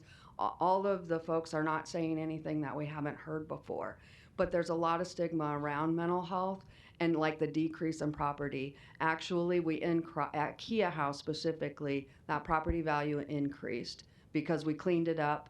And there hasn't been calls for service there. We have had no calls for service there. So, and when I say police calls, so we are very knowledgeable in who is appropriate for the house and who isn't, and what our level of care is. And if it is a population of people with mental health issues to the extent that they cannot care for themselves, or there is a wandering issue, then they're not appropriate for our services. And if somebody becomes that while they're at the house, we are connected with the community, with, you know, Lutheran Family Services, Centerpoint, all those community providers that are able and equipped to provide services to that population, and we refer them and help them get there. In regards to our staff also having the lived experience, I do want to speak to that as well. There's a reason there. I mean, it is studied, and it is happening nationally and internationally, that peer support works. We come from a place of lived experience. We know what it is to overcome some of those obstacles and hurdles that are placed in front of us, not just through our own lived experience with mental health, but the barriers that are placed in front of us after incarceration. And it's through that experience and walking through those things, we've learned how to navigate them. We know what our resources are. We know how to get plugged into them, and we know how to advocate for ourselves to help improve our lives. And so we use that experience to support others that are just beginning that journey. And so it is important for us to hire people with that lived experience that are solid in their recovery, that can provide that support to others just beginning. So we get, I mean, we do have a lot of contracts. We've been funded by the Nebraska Department of Corrections for the last 7 years. We get Division of Behavioral Health dollars from Region 5. We don't currently get Region 6 behavioral health dollars, but Region 5 dollars we have gotten for the last 14 years. Like I said, we have funding through the City of Lincoln with our work with the law enforcement. We have Sherwood Foundation dollars. They support what we do. We also have Community Health Endowment, which is an endowment in Lincoln. We also have contracts with Nebraska Vocational Rehabilitation for the supported employment piece of that, and they pay us per milestone. So if one of our folks gets a job, then that's a milestone. If they obtain it and maintain it for 60 to 90 days, that's another milestone, so they pay in milestones. We have a variety of different funding sources, and then including donations, and we're a nonprofit, so we do get donations. And do your residents ultimately become self-sufficient? That's the whole goal, is that we, again, in peer support, the model is that we don't do it for you, we do it with you, we support you in it, but we're not gonna work any harder than you are, because a lot of things have been done for us. We're told when to get up, we're told when to get medications, we're told we have to go to these groups, and nobody, but at some point in our life, we have to take responsibility for ourselves. And we have to do it because we want what other people have gotten. Tessa just bought a house. I want to be that. I want to be able to do that. So instead of you got to quit doing all this, we get to go to work. For some people, paying property tax is a privilege. So It's crazy, I know. but so we get excited about the opportunities that we didn't think that we had before, and now we do. And work and having families and being reunited with children, it's incredible the things that we've seen, and that's why we understand that there are people that, and mostly they're for-profits, coming in and stacking 12 people in a house and not getting occupancy permits, not getting zoned properly, and we advocate heavily against that because we want to do it right, and we don't want people making money off of and exploiting people who need our support. With that being said, we don't take any private pay for our homes. Everybody that comes and stays with us is staying with us free of charge to them. And that gives them the opportunity to learn about savings and budgeting and to require the appropriate funds to have a good first start. I applaud what you guys are doing very much. Thank you. Thank you. We really Regardless of what appreciate you decision is here. made here today, you guys are doing great work. And Thank you. Thank you. applaud what you're doing. Persevere. Keep going. All right. Thank you. Thank you. How often does it occur where if you might have a resident that you find out that it's not the right fit? I mean, it does, of course, it does happen. But I think our relationships with parole, probation, and that we're there 24/7, we start seeing behaviors that are very familiar to us, and we know what this looks like from firsthand experience. And then we right away start addressing it. Your behavior's changed. You're sleeping more. You're not eating. You're more agitated than normal. So we start addressing those things right away. And then if they aren't a good fit, we ask them to leave. And we don't just kick them out, so now they're wandering around in the community. We actually make sure that they get to a different place that can support them better than we do. In addition to that, with a lot of the other programs that we do that are happening inside the facilities, we're already developing relationships with individuals, and then it's oftentimes through those relationships that have already been developed through other programming that we're providing that they're then applying to come to our house. We do an interview process and people are selected. We work very closely with the reentry teams within each facility. So we build those relationships with them so that they're very honest with us about what people's strengths are and what their struggles are prior to us accepting them. So you have a selection process in Yes. place that you're reviewing applicants and Yes, we actually go inside prison. We can go inside all 10 state correctional facilities, and we can interview them. We can start working with them years before they're even being released. You know, And there's have. there's an individual that I worked with in Tecumseh 3-4 years while he was in the hole, and we worked with him just to get him to general population, so he wasn't coming into our community from that environment. So we will work with people for long periods of time And then we know, and can they still relapse? Can they still? Of course they can. But again, we have the supports in place, and we're not just housing people. We actually do have services that we provide to them. So our success rate is great. We have an 86% employment success rate. We had 7 out of 101 people who went to HANU last year, 70, some of them successfully. And if they didn't transition out successfully, they were again referred to places where they needed to be. We don't just kick them out and tell them they need to leave. We have never done that. Because we do care about the neighborhood and we don't want to be a problem. We want the neighborhood to accept us there, and we want to become a part of it. That's what we want to do. As a homeowner, I definitely hear the concerns and I understand them, right? Like I have twin 1-year-old grandsons that love to go out and play on the big swing, you know, with the other grandkids, and like I understand the concerns. However, individuals coming out of prison are going to be your neighbors, and they're going to be your neighbors very soon. So by being a part of a community, we are able to teach people how to be that good neighbor, how to be a contributing member of community, how to participate in neighborhood associations and all of those different types of things. If we're stuck in commercial and industrial areas, it's very difficult to teach those things from a firsthand experience. And so that is why we do strive to be in communities. So that we can teach people how to do that. If you don't know what you don't know, right? And if I've never been in a position or had the opportunity to learn these things, then now is that time. I just want to say, yeah, I've been very impressed with your presentation and the work that you do. It's very admirable what all of you do. Thank and you. How you've moved on with your life. Thank you. We're a zoning board, planning board, and we've got to request a special use permit. I don't know how the board's going to vote. I'm just saying we deal with this special use permit, and it's a request for a rezoning. Mm-hmm. Regardless of how this goes, if I'm correct, they can go also to the city council, correct, Eric?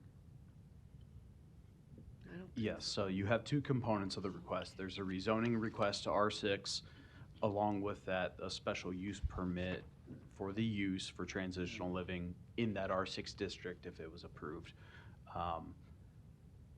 Yes, both items can proceed to city council. There is, of course, with the special use permit component, you are making a recommendation to the city council. Ultimately, they have the authority on special use permits. On the rezoning, there is a provision in the code that if the planning board recommends denial, it can proceed to city council if the applicant chooses. It does require a supermajority, so it does require 5 votes to be approved. Okay. At council. At city council, yes. Okay. Like I said, I don't know how the vote's No. going to go. I just wanted to get that information. I very much appreciate that information. Thank you. Any other comments? Okay. We really appreciate your time. Thank you. You bet. Thank you. Thank you, guys. Thank you. Eric. Yeah, so obviously you have the report and the testimony. Really, the way that the planning department looks at it is a master plan and a zoning matter. What was described here is very similar to what we hear for a lot of small group and large group living applications. The transitional living is not as commonly applied for. We've had a handful over the years I could recall. Usually they're the larger operations that are more in the industrial locations or the kind of housing, I would say more penitentiary-like, almost, where you have lockdown. And but the testimony described today is very similar to what we hear for group living. So, in which we've had a lot of course, before this board and over the recent years. So yeah, while I agree, I mean, the need for this type of housing and re-entry into society is great, and we're usually supportive of those efforts. But when looking at this from the zoning matter, the master plan clearly designates this site and everything basically to the west of 48th Street as low-density residential. And as you're familiar with the master plan, that supports zoning up to R5, which of course this property already is zoned. You know, in order to have R6, R7, R8 zoning, the master plan, usually you would need office commercial designation or a high-density residential designation. So, you know, if this were to be rezoned to R6, if you ask the question to me, or if city council asks the question to our director or whoever it may be, law department, it is not master plan compliant, which is usually a response that we give when we are recommending support. So, you know, for that reason alone, we are recommending denial of the rezoning and therefore, by proxy, denial of the special use permit. It can have an impact when you look into the neighboring properties. If you support R6 zoning for this property, you support it for the next property, so on. Where do you stop? Where is that line drawn? I know it's a little bit unique because you do have existing R7 zoning to the east side of 48th Street. You know, there are neighborhoods that don't match up with the existing zoning and, you know, with the master plan.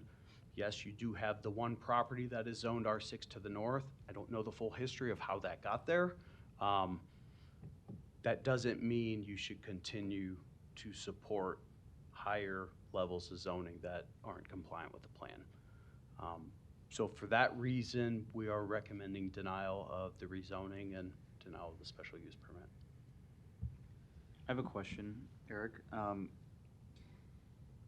If this were to have remained R535 zoning, would they still be able to apply for the special use permit?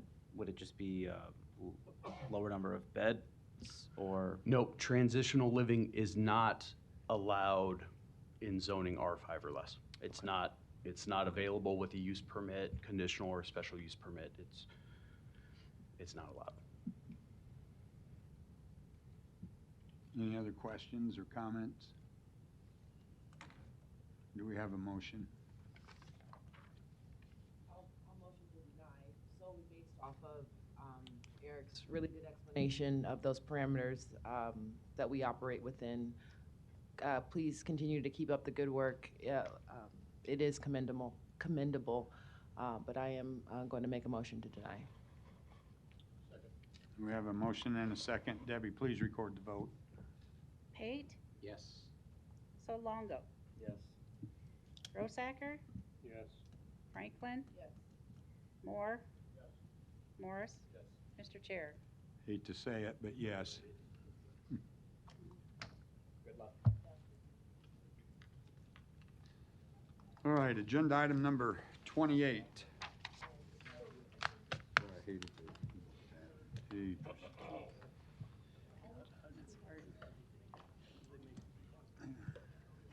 Agenda item number 28, case C7-17-175, C7-21-121, C7-22-26. Applicant, Malibu Properties LLC, West Omaha Sports Complex LLC. Request conditional use permit to allow indoor sports and recreation in the CC district, along with a parking adjustment for a mixed-use development. Location, generally southwest of 210th Street and Cumberland Drive. Would you folks please? Okay.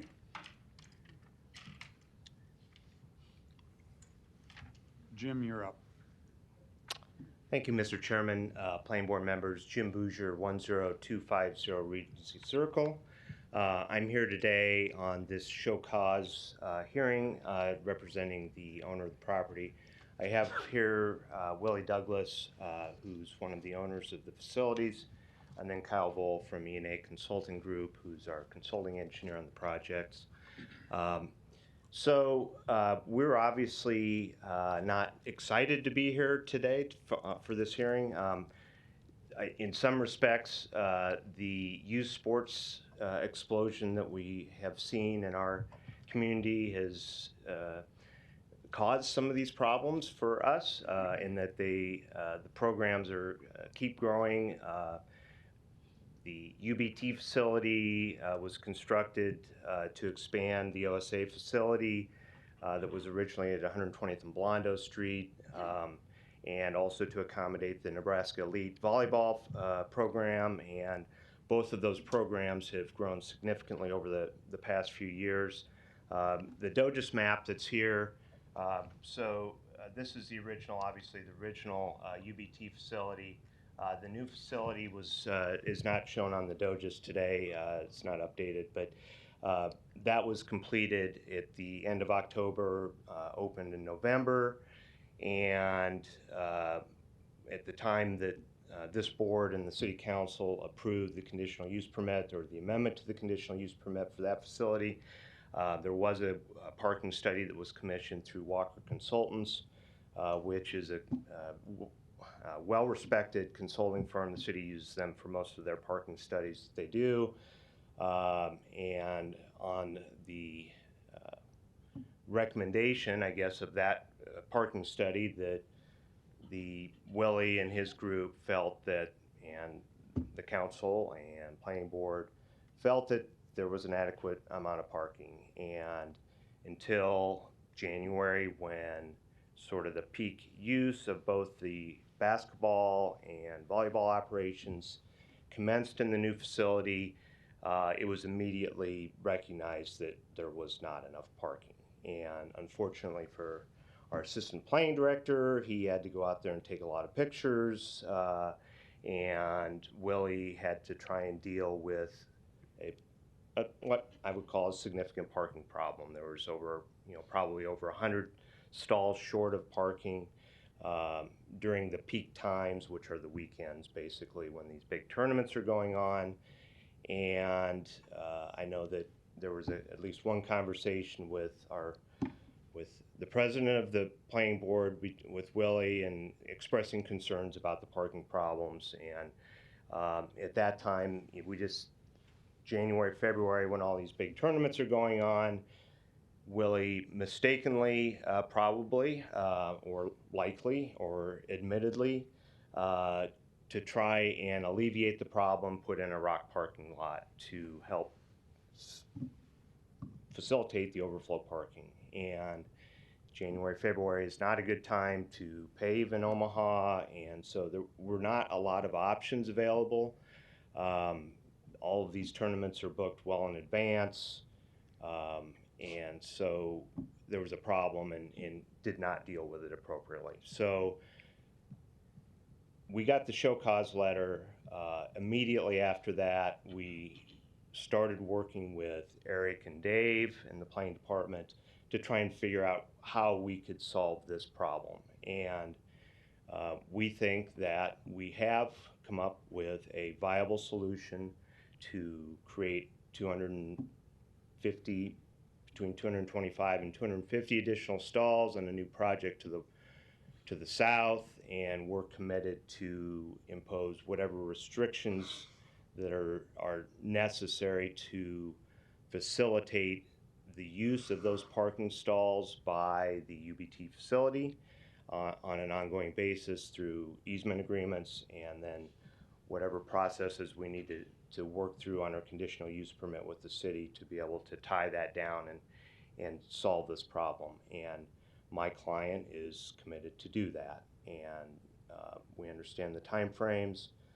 He has already engaged an architect.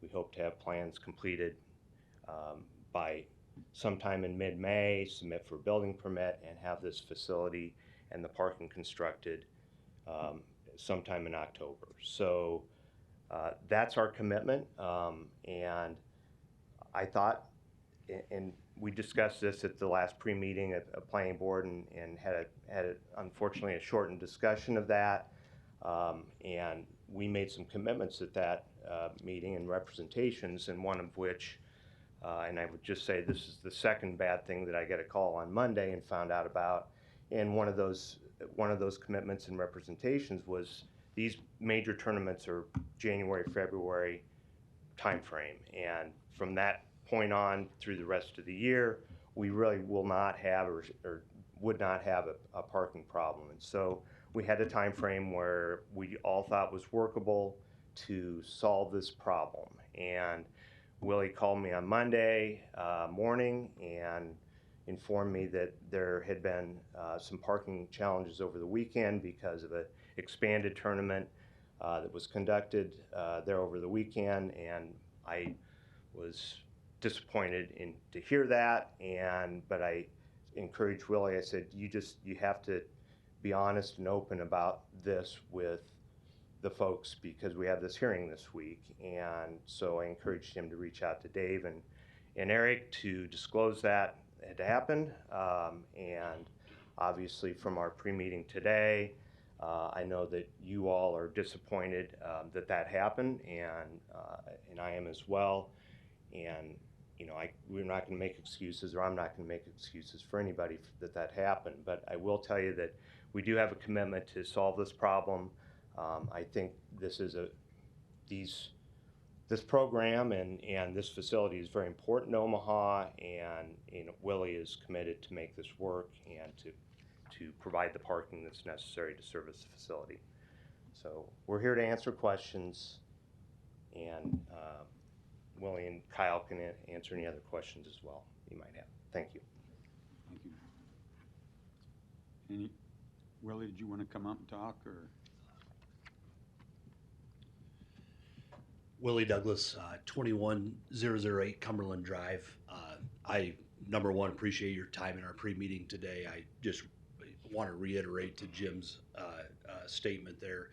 I wanted to be forthright after this weekend events that I was straightforward with both the planning board and the planning department in what happened.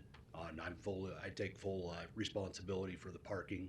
I do feel that we've put together a plan that addresses all the parking needs there, for next year and for the years well thereafter. So in regards to the uses that go in the building, or the potential building and the parking lot there, I understand that the restrictions that, there needs to be restrictions on there for the use that goes into that building. So, thank you. Hey, Willie, you mentioned that you're working on the parking plan. When did you start working on the parking plan? We started working on that directly after January. In January, we started working on that, on the south parking lot plan, when we knew we had an issue from the two UBT buildings. When the two facilities were at full capacity, we understood we had a problem, and we immediately engaged with Kyle Vole at ENA at that time. That was in January? That was in January, that's correct. Approximately in January. So did you notify the city at that point in time that you were working on that revised parking plan? Did I notify the city? At that time, we had started some communication with Eric in regards to the issues that we'd had there at the site, yes. I believe that was January 21st. Yeah, as said, I don't know exactly when we first saw the site plan, but yeah, there had been conversations. Obviously, he had to engage, his engineering firm. I don't know the exact date of when we first saw a site plan, but Would you consider them kind of informal conversations? Just kind of dialogue, this is what we're planning, I'm just trying to get an idea? So, I guess I can add a little context here. So we sent out the notification letter to Willie it was dated January 30th, I believe. Was that a Monday? I think. Yeah, I think we had conversations right around it was January that next day on the Tuesday, 21st or 22nd prior to yeah, that. so we mailed out and emailed the letter on January 30th, and then Willie did connect and spoke with Dave and I the next day, kind of explained the issue of having tournaments through, the March 5th timeline. We then continued to monitor, but I mean, yeah, we had already spoke at the end of January. When did we first start seeing these plans? When did the city? Are you talking about the building plans or the new parking? Or the parking, what the rock what on they're, the parking? what they're proposing to I okay. I think the first iteration of that would have been mid-February, Mike. There was an initial iteration of one building, and not the current building is two separate buildings with a gap between the middle so that potential parking on the south side of the building has easier access to UBT. And so the first iteration of that was a single building across the whole lot, 600 foot long. I think I remember seeing that. We looked at that before, I believe. Didn't we? Well, we did not provide the submitted site plan with last month. It was just kind of a timeline of the violations and then in the photographs. But sometime in March, the site plan had been provided to staff. Now, maybe, I don't remember if we showed you at the pre-meeting, but I don't think it was any time officially before this report that the board has seen that site plan, but staff saw it sometime in March. All right, and if I might, I just want to circle back to our pre-meeting conversation a little bit and get a little bit more clarification from you. One of the things that concerns me right now is the fact that you have sold the business part of it, and where those new owners, what information those new owners have, and what you have informed them of with regards to some of the issues that we're discussing here today. The possible revocation of the business operations because of the parking violations themselves. Tell us exactly what conversations you've had, and let me ask one clarification first. Do you own any of the business yourself right now, or did you sell it all? I do not. I own just the real estate part of the business. Just the real estate, no business interest. What's called Wasco, West Omaha Sports Complex 1 and West Omaha Sports Complex 2, correct? Okay. And he never did own any of the volleyball, which operates out of there. So there's two different operations. There's the volleyball and basketball operations, and William was just involved in the basketball. In just in the basketball, okay, and the property, as a property owner as well. So plugged into the issues, though. So what are the new owners then? So the new owners own both the basketball and the volleyball? No, they just own the basketball. You still own the, or did the? I never did. You never I owned never had volleyball, any. never I've never had separated, any. okay. Yeah, correct. So what are the owners of the businesses then? What do they know about where we're at today? Limited conversation. That the fact that I was having conversations in regards to addressing the parking issues that we have at Wasco 1 and Wasco 2. So limited. So do they know that there's a possible revocation of? No, they do not. I'm sorry. No, they do not. They do not. Okay. As I maybe didn't feel. I guess I was hoping that we could find a solution. And I am too, but if I'm buying a business, I want to know exactly what's going on in this business, right? I mean, everything. Yep. And that's a pretty big issue to deal with. So I'm a little disappointed that they're not aware of that. So, was there anything disclosed in any of the purchase agreements? There has not been. There had not been, no, other than a conversation that we were addressing. We were in the process of addressing parking. Okay. So what control then do you have, or will you have, as we were talking about in a little bit of the pre-meeting? If those business owners decide that they want to ramp up the activities even more than exists right now, even with the revised parking plans that you're projecting here, bring in more activity there, that's still going to cause some problems. I guess, Mike, in that is volleyball has had its same operations. Basketball has had its same operations. The issue exists because we added a new facility.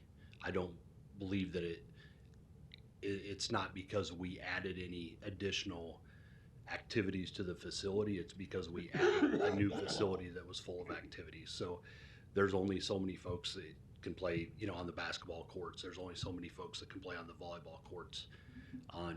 If you go back to the original study that we had with Walker, when they took the percentage, the number of people on those courts on it compared to the overall surrounding of parking, that's where myself in my presentation to the board and my presentation to the council, we felt we had enough parking.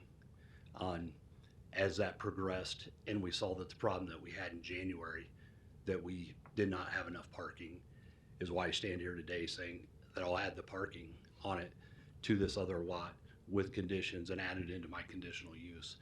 I do not feel at all 100% that there can be any added activities to these facilities.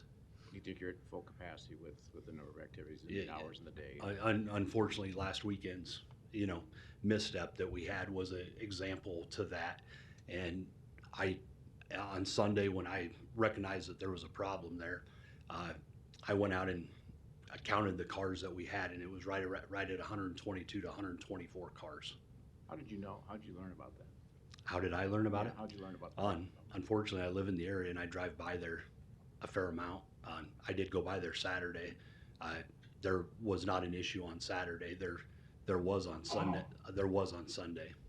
Willie, who owned the business prior to the company out of Lincoln? I did. Okay. Yeah. So I thought Jim had said you didn't have any involvement with that, but it was yours. It, right? it was mine. Yep. Okay. All right. And that'd been for the last seven years. Bought it in 2016 on it, and 2018 we moved to the new facility. Okay. Yeah, it was the volleyball, correct. Okay. Yeah, I don't have any involvement. So when you had the overlap of like tournaments or championships or something like that caused the worst overrun of people, right? Other than the one a week or so ago. Was that the same sport, or is it two different sports, or how was that? Yeah. So maybe to give you where the issue persists at is in January and February, there's an overlap of both sports of volleyball and basketball. Okay. Through what I would say all of March through December, basketball doesn't, the tournaments aren't very big from a March standpoint. They ramp up, and as you get into June, July, and August, they become larger. Volleyball does not play during that time frame. As you get into August, there's very little activity at the facility. September, October, November, December, limited tournaments from a standpoint of volleyball because they don't start till January. There is basketball tournaments. We don't experience any parking issues at that time. And then when January starts and you have the overlap of both volleyball and basketball, that's where the problem persists at. So what control do you have over the schedules of these tournaments, these events that are going to crowd the facility? Well, I think the first thing that I need to do to them is give them the adequate parking that we've recognized between these two facilities, and that's what I'm trying to do. So as far as you have no control over the scheduling. You shouldn't have. I meet with them on a weekly basis, and we go over the schedule because there's concessions, there's security, there's a number of things that also go into these. So I do meet with them. On one of the things that we've tried that we did work to implement was just staggering of times. Greg and I have also spoke about this just a little bit at his recommendation. Said, how about staggering the times, like a 8 o'clock standpoint on some, 8:30 on the other, to allow people to get out of the parking lot and others to come into the parking lot. So we have implemented some items to help on that end of it to free up parking. So the new building was opened when, and did you say in November? It was open November 1, that's correct. No, of 22, right? Of this last year, yep, 22, Okay. yep. And you put the rock parking lot in when? Middle of January, after the first weekend of both basketball and volleyball operating there at the same time. But how will you be able to control, now there's more parking. Hey, we can invite 10 more teams, or we can invite, how will you be able to guarantee us that we're not going to have people parking up on the shoulders or parking, where they're not supposed to be parking when that's their business? How will you work with them to say, this is the maximum number of teams or that we can have in a tournament because they bring parents and grandparents and, yeah. Yeah, so both from a volleyball and basketball standpoint is based off of time. Take a basketball tournament, right? That's an hour's worth of time on the court. So if you take both the basketball side and the basketball side of the first facility and the basketball side of the second facility, there's 12 teams that can play, 6 courts, 12 teams in each one of those. So even in adding the overlap of the new parking that we're going to provide on it, you can't add any more teams. There's only a threshold of teams before you run out of time, and you have no additional time to be able to provide. We've hit that threshold on these weekends that I'm talking about. We're using that threshold of time. We can't add anymore. You can use so much on the courts, but if some teams have 12 kids and some have 6 kids and some have 15 kids, I mean, that's still only so many players can be on the court. How do we know that we're not going to come back and have an additional parking issue?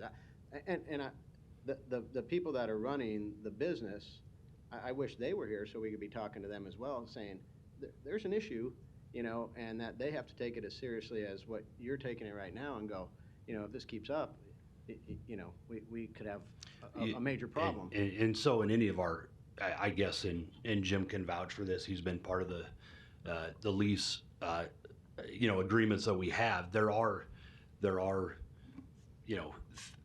not specifically related to the number of teams that you can have or so forth, but there are parameters by stating that you have to, operate in good faith on it. And I guess operating in good faith on it is, not,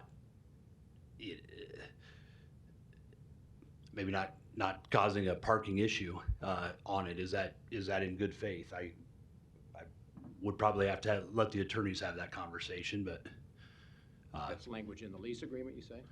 is that a fair statement, Jim? Something. I guess does that Jim. Yeah. I'm not trying to put Jim on the spot. I just know that there's. Sorry, Jim Bouger, 10250. I'm used to it, so this is my life. So this is not a direction I was expecting the conversation to go today. So I guess I'm not really. And actually, two of my partners, Ben Pick and Matt Payne, have worked on most of the leasing. I've represented Willie on when we got into the Iowa West complex and UBT and helping him out mainly on the real estate side and getting the acquisition and the leasing of those facilities. So I can't tell you exactly what provisions of the lease might be implicated by this. I think the important part of the discussion to me, as I look at it, is, okay, you have Walker, who's I guess I would say a noted parking consultant, takes into account what the use types are when they're trying to project what the parking requirements are. And so while I appreciate Mr. Moore's comments and that, okay, you don't know that, you could have 15, team members on a team or 20 or whatever it is. Sure. We're working based upon what a recommendation is from, an objective standard is to the use type and this type of operation. And so I guess we're all trying to make a judgment as to what the maximum parking requirements or needs would be for facilities. So I think what we're looking at today is based on a max operation, January, February, when all of these tournaments are going on and these courts are booked from 8 to 8 at night and they're going 100% all of the time.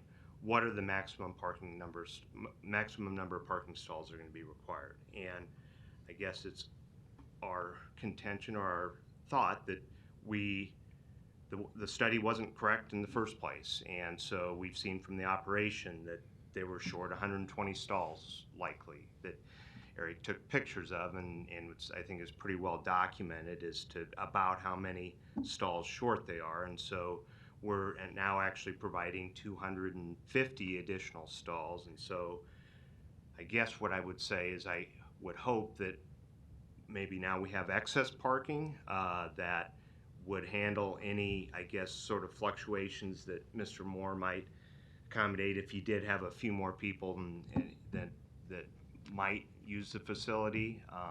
One of the things I think one of the flaws in the Walker study originally was today, there's a lot more parents that are, there's so many of these youth activities today, and with the young kids, a mom and dad might be driving different kids different places, so there's crossover. So instead of having one car at a basketball tournament, a family might have 3 because the child or whatever, a 16-year-old in particular, in the more upper high school tournaments might drive to the facility, mom and dad come, grandpa and grandma hopefully come together.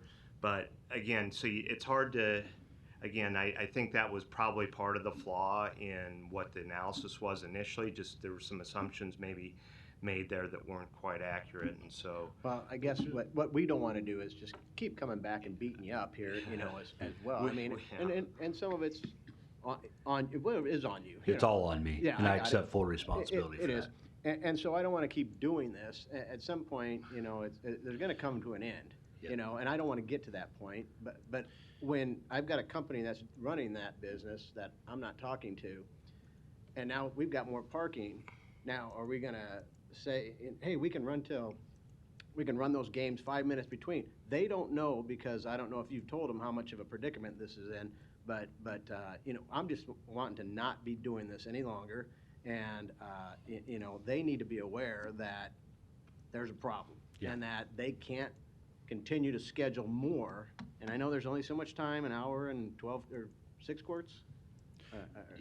12 basketball courts between the two facilities, But you see where we're going with this. I understand 100%, and I don't want to be back in this predicament. And what I ask as I stand here today is, I ask to let me fix the problem that I've created, and that is, the problem that I've created is there's a parking shortage, and I feel that parking shortage, because of being in the business for 7 years, I absolutely feel that there's no way you can't put any more kids in the facility that we have during the hours of operation, whether it be volleyball or basketball.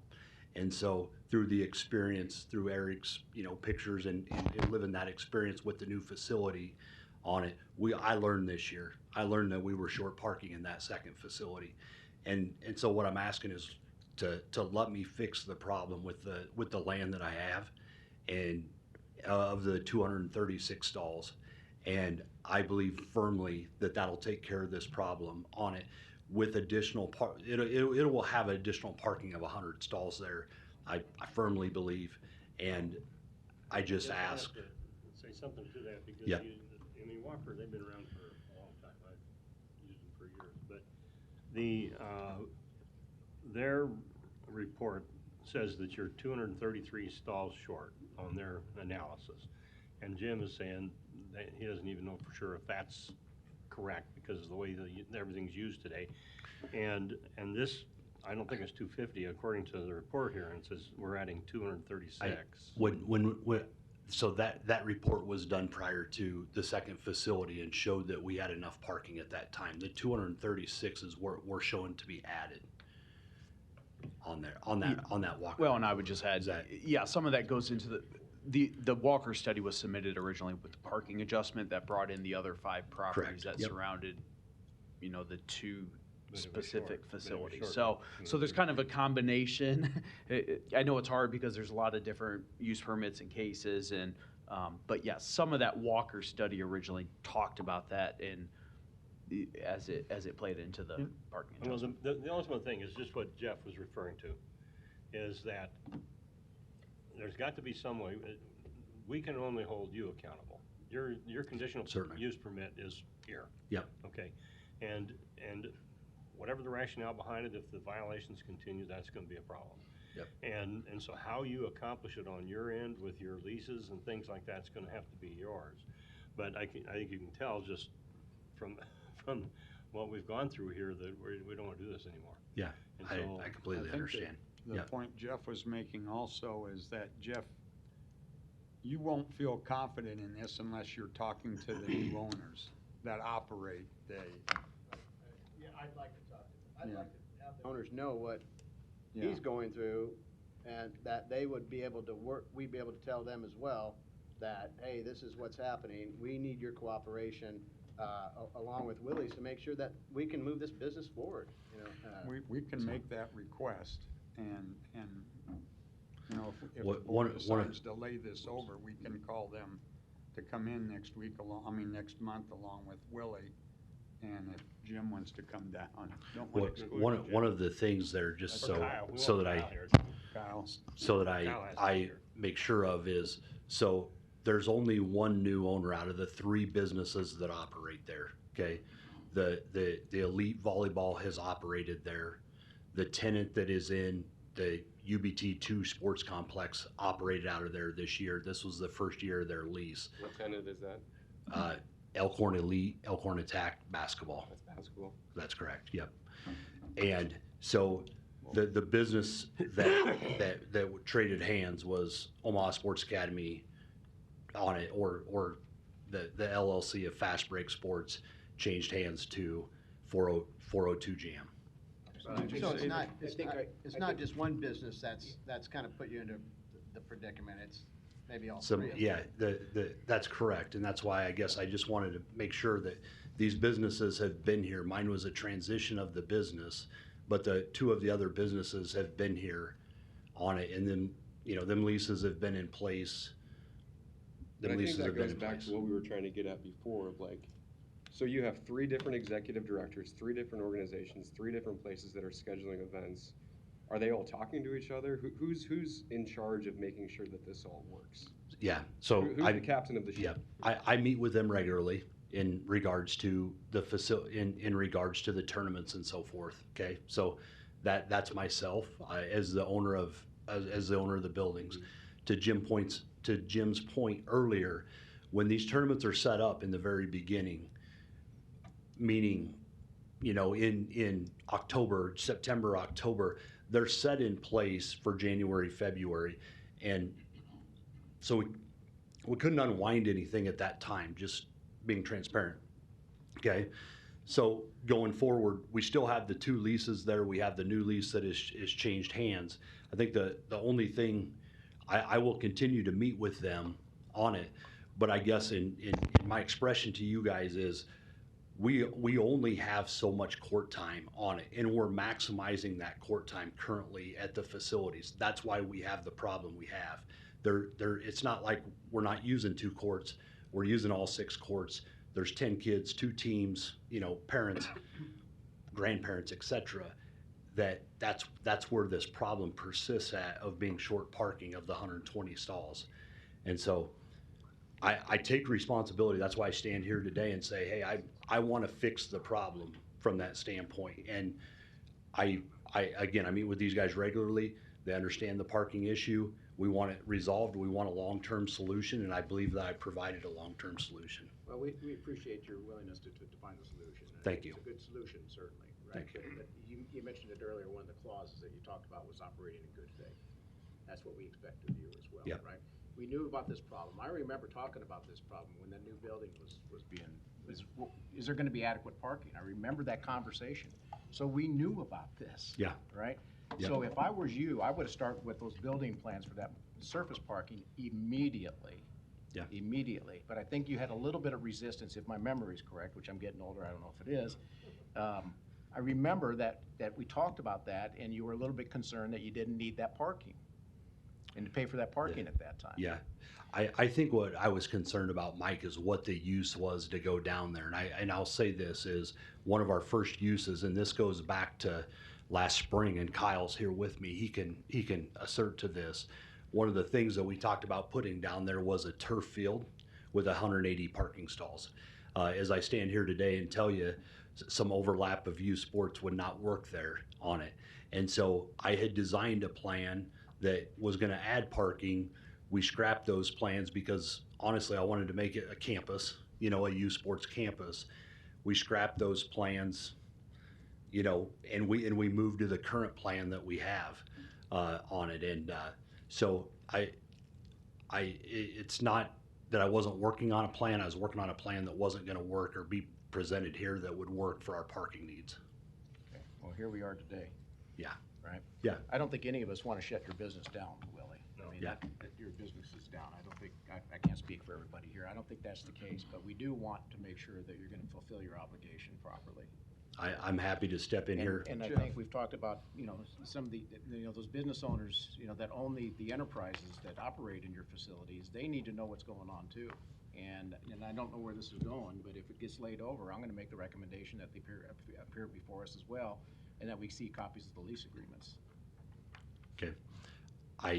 I've had limited conversation. There's 2 other users there that are well aware of the parking. I think it's not just one, it's Well, that's 3. I'm talking all 3. That's why I asked on the it, question. and I would ask from this standpoint of the planning board to give me the opportunity to correct this on it. I don't want to come before you again. I know that I can correct this on it by putting in the parking stalls. I'm concerned about laying over. It just becomes a time factor of getting plans submitted. We're You can do that right now, okay. right? Can you do it right now? It is a platted lot with CC zoning. You can apply for a permit today. Okay. Jeff and What Patrick. I guess my question to that would be is, and I'm sorry to interrupt No, you, go Greg. ahead. Go ahead. Go ahead. Am I just want some assurances, I guess, that submitting a plan and so forth that I can move along. Yeah, on it. Correct. I mean, my plan is Agreeable to that if I can get some assurances as we move along with you, that we're seeing reports of where that parking is and, how things are coming along, rather than, we don't see any action until August and and then we run into problems. And that's what I'm worried about, Yeah. is that we're gonna sit here in January, February and have this same kind of problem going on because maybe weather held you up. I mean, there's just a million things that could happen, so. we built the building that is there, the UB22 Sports Complex. We started June 1 and we were open October 31st, November 1 on a facility of pretty large size. We just want the parking lot. Yeah, I promise I will perform. I got a question. Jeff, Patrick, and Mike, your comments are, you guys, do you want all three owners to come down to the planning board? Do you need that to happen? I'm okay now without doing it. Okay. If we can continue to have updates, maybe in the next couple of months, and I'm not saying we need to have Willie and Jim come down or anything, but I want to see where this is, or then we're going to have to pull them back up, because if it goes and sits stagnant and for a time period, then nothing's been accomplished, and we're going to have to look at this before he gets into his busy season. Well, and if I could just add something really quick. I mean, ultimately, Willie or a subsidiary of Willie and LLC has been the applicant for these use permits and the parking adjustment. And I know it's complicated with these different operators for the different organizations, but ultimately they are tied to Willie. It is both of them attached. The conditional use permit, if that's revoked, they don't operate. Right. So they are connected with the landowner. They go together. Yeah, but my concern is that they aren't totally. Absolutely, I agree. They need to be brought on board to understand the So you would the like to potential see severity. them come down? Mike? I'm particularly concerned with the new business. If they came into a transaction not knowing exactly what the issues were and what the possibilities were, I don't know that you operated in good faith. Because think about if you bought the business and then all of a sudden we decide to revoke the operations, what do you think they're going to do? Yeah, no, Your attorney's sitting right there. He's probably going to tell you what they're So gonna do. if I just maybe, is that okay if I? Go Jim ahead, Bouger, sure, 10250. I just say that we have in the application that was made, we have some timeframes that we're supposed to perform by, including submitting a plan, which is presently being designed by an architect in Lincoln. We're committed to do that. We're committed to start construction within the time that's set forth in the schedule that's attached to what our application was. As I'm sitting here in the uncertainty of the discussion and coming back next month, is that we'd like to proceed with that plan because but we'd like to have confidence that the board would feel that that is adequate steps to move forward to address the parking in this. So that's, so Willie has the confidence to keep paying the architect, and this is going to be a solution that will be palatable to the board. So I guess that's what the direction that I'd like to get some comfort that we're presenting a plan that has some support. Because otherwise I'm not sure where we're at. Well, I'm worried that members of the board are thinking, we keep moving forward with the plan, and then we find out in January that the plan didn't work, and we didn't talk to all the participants. if. the owners. if- That's my concern, and then we're back in there where maybe if we, what I was getting from the board, if we bring all the participants down here next week, you can still submit, keep going on that, on what you want to. The plan, like Eric said, you can apply for a permit tomorrow. But we're gonna bypass some problems that might be coming down the road. The question I'd have there is, I guess, coming back in from where we sit at today, allowing me or watching me move that forward, and if I didn't, we're going to know by September 1, right? I mean, we're going to know whether the parking lot's in or not, that it can be revoked at that point. Yeah, but I think we want to make sure that everybody's aware that that's a possibility. That that it could be revoked. Okay. That's what I'm hearing. Yeah. I would say in the whole lease, if they're not able to operate, this comes back to me, right? This comes back to me because they can't operate their business out of it. That's why I stand here today as the voice of saying, this is why this is I stay up all night not being able to sleep is because of this, and I've caused my own problem and I'm trying to fix it. So, Will, you're in the construction business, right? Yeah. Mm-hmm. So, you know the shortages that exist today. Concrete being one of those, I believe, still, to a certain degree. Mm-hmm. So, what's the timeline? I mean, if we don't get that order placed ASAP, I know the plans are being built, but are you gonna blacktop it or are you gonna concrete it? Concrete, yeah. Concrete? Mm-hmm. So what's the lead time? We've been able to get concrete right now. I'm working on numerous projects of, apartments at 178, working for a manual. We're putting roads in. I would say if you're a performer out there right now in the construction business, like we have been, you have the availability to get product.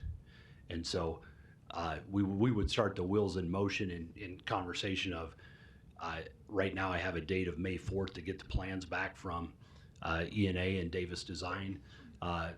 We set the date of May 15th on. I've had conversations with the planning board to help me get those, through the planning board. I would feel by July, early August, we would have mud down on that site with a parking lot created. Do you have a company you work with that you can get the concrete from? I do, yeah. We two different local contractors of AM Concrete and Mackey Concrete are two that we use quite a bit. Yeah. Of course, if you have a wet spring, wet summer too, that delays that project even further, right? I have a question for Eric. So if we were to, well, your recommendation, I guess, is we've got those conditions. What if, first of all, we'd add another condition, but if those conditions are met, what happens? Are not met, what happens? Well, Do we have to start the process over again? Yes. So yes. we'd have to go I through would say if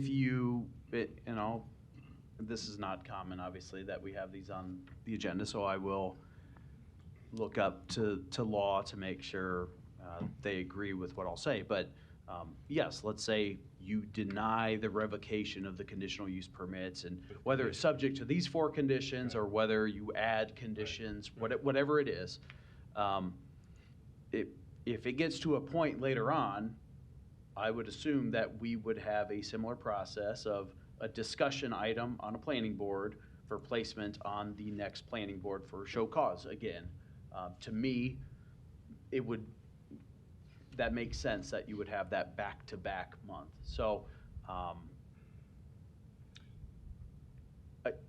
guess I don't want to get to this point, but theoretically, let's say, you deny the revocation and we move along with the plan, and for whatever reason, the parking lot can't be done. You want to give yourself enough time before the overlap of the parking to have the show cause again. I would say one solution, you could revoke the conditional use permit of, let's say, the smaller southern building to allow enough parking for the primary facility. That would be one option. I don't know if it's fair. I don't know who's in which building. That's not necessarily my concern.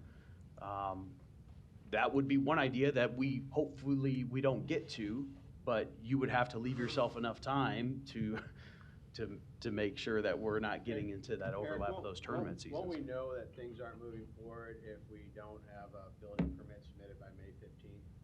That's what we've got as a condition. That's really all we care about, is the parking. Right. So if that's not submitted, right, then we're gonna. That's what's in our recommendation. We're gonna say, hey, let's I say want a this. parking lot not just me, the city wants a parking lot that is compliant and approved through the necessary building permit process that accounts for stormwater, that puts sidewalks along 210th Street. Whether there's buildings there or not, that's not my concern. In fact, that even, it can complicate it basically on what those uses So are. submittal of building permit for the new parking lot by May 15th. If that's not submitted by that date, we know that there's a problem already starting. Would that be fair to say? Possibly. I mean, they might have delay. I not can't meeting- necessarily speak for. But he's not meeting the conditions already. Yeah. Do you need to have Willie back down here at the May meeting, Jeff? I would like to see him back. I would like to see him back. So what you could do, you could lay over to keep it as an open item, basically, to come back at a certain date. Now, if they're obviously looking for, guidance, they don't want to go through the expenditure if it, I get if they're that. revocation. I Now, I don't know if your word saying, yes, if you do this, we're gonna be okay. I don't know how that Well, I'm just going all off fits together. what we've got in the conditional report, or, that if it's not submitted by May 15th, then he's already not meeting the obligations, which is gonna give me some heartburn. Yeah. To. You could modify the language. I mean, this was I'm our okay with best it. attempt, to try to lock it down and continue to have updates.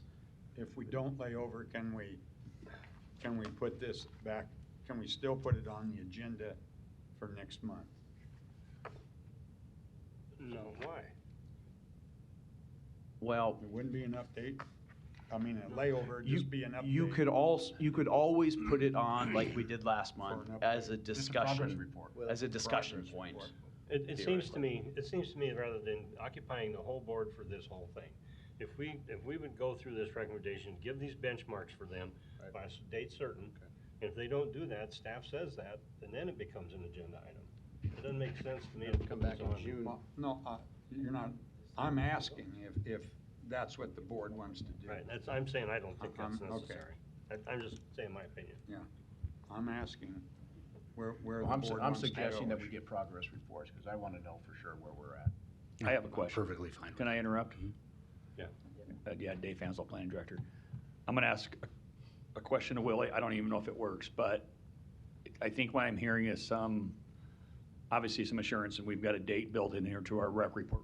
I'm thinking, after listening to Willie, listening to this conversation, is the date too late? So I'll ask Willie or the board, what if we make that date earlier in May? And if we don't, I know, I'm just talking, if we don't have a building permit, we still have time to put it on the June agenda. Because at May 15th, it might be too late for us to add to June, then we're talking July and August, we're already into August. So I don't know, I'm just trying to push that timeline up so we can maybe have something in May. I'm gonna ask So Eric's Kyle. gonna add to something there. Can we ask Kyle? Yeah, sure. Kyle? Good afternoon. Name and Kyle address, Foley, Kyle. Consulta Group, 10909 Mill Valley Road. So there's a few things in play right now. Teal Geotech's been released to do the borings on the site, so they are scheduled to do the soil borings next week. We take those recommendations, incorporate those into our paving design, and then also on the structural side of things. E&A would generate the parking permit set. We could generate that subject to those Teal recommendations and perhaps submit that a little earlier. It would a little be getting the cart ahead of the horse slightly. But we could submit for a parking lot permit separate than the building permit. We've done that. I don't think that's permits and inspections preferred way to do it, but we could do that as well, where we would submit for the parking lot permit, have that plan set in, and then the building permit itself could follow later pending the the geotech results for the structural engineers. What's our May cutoff date?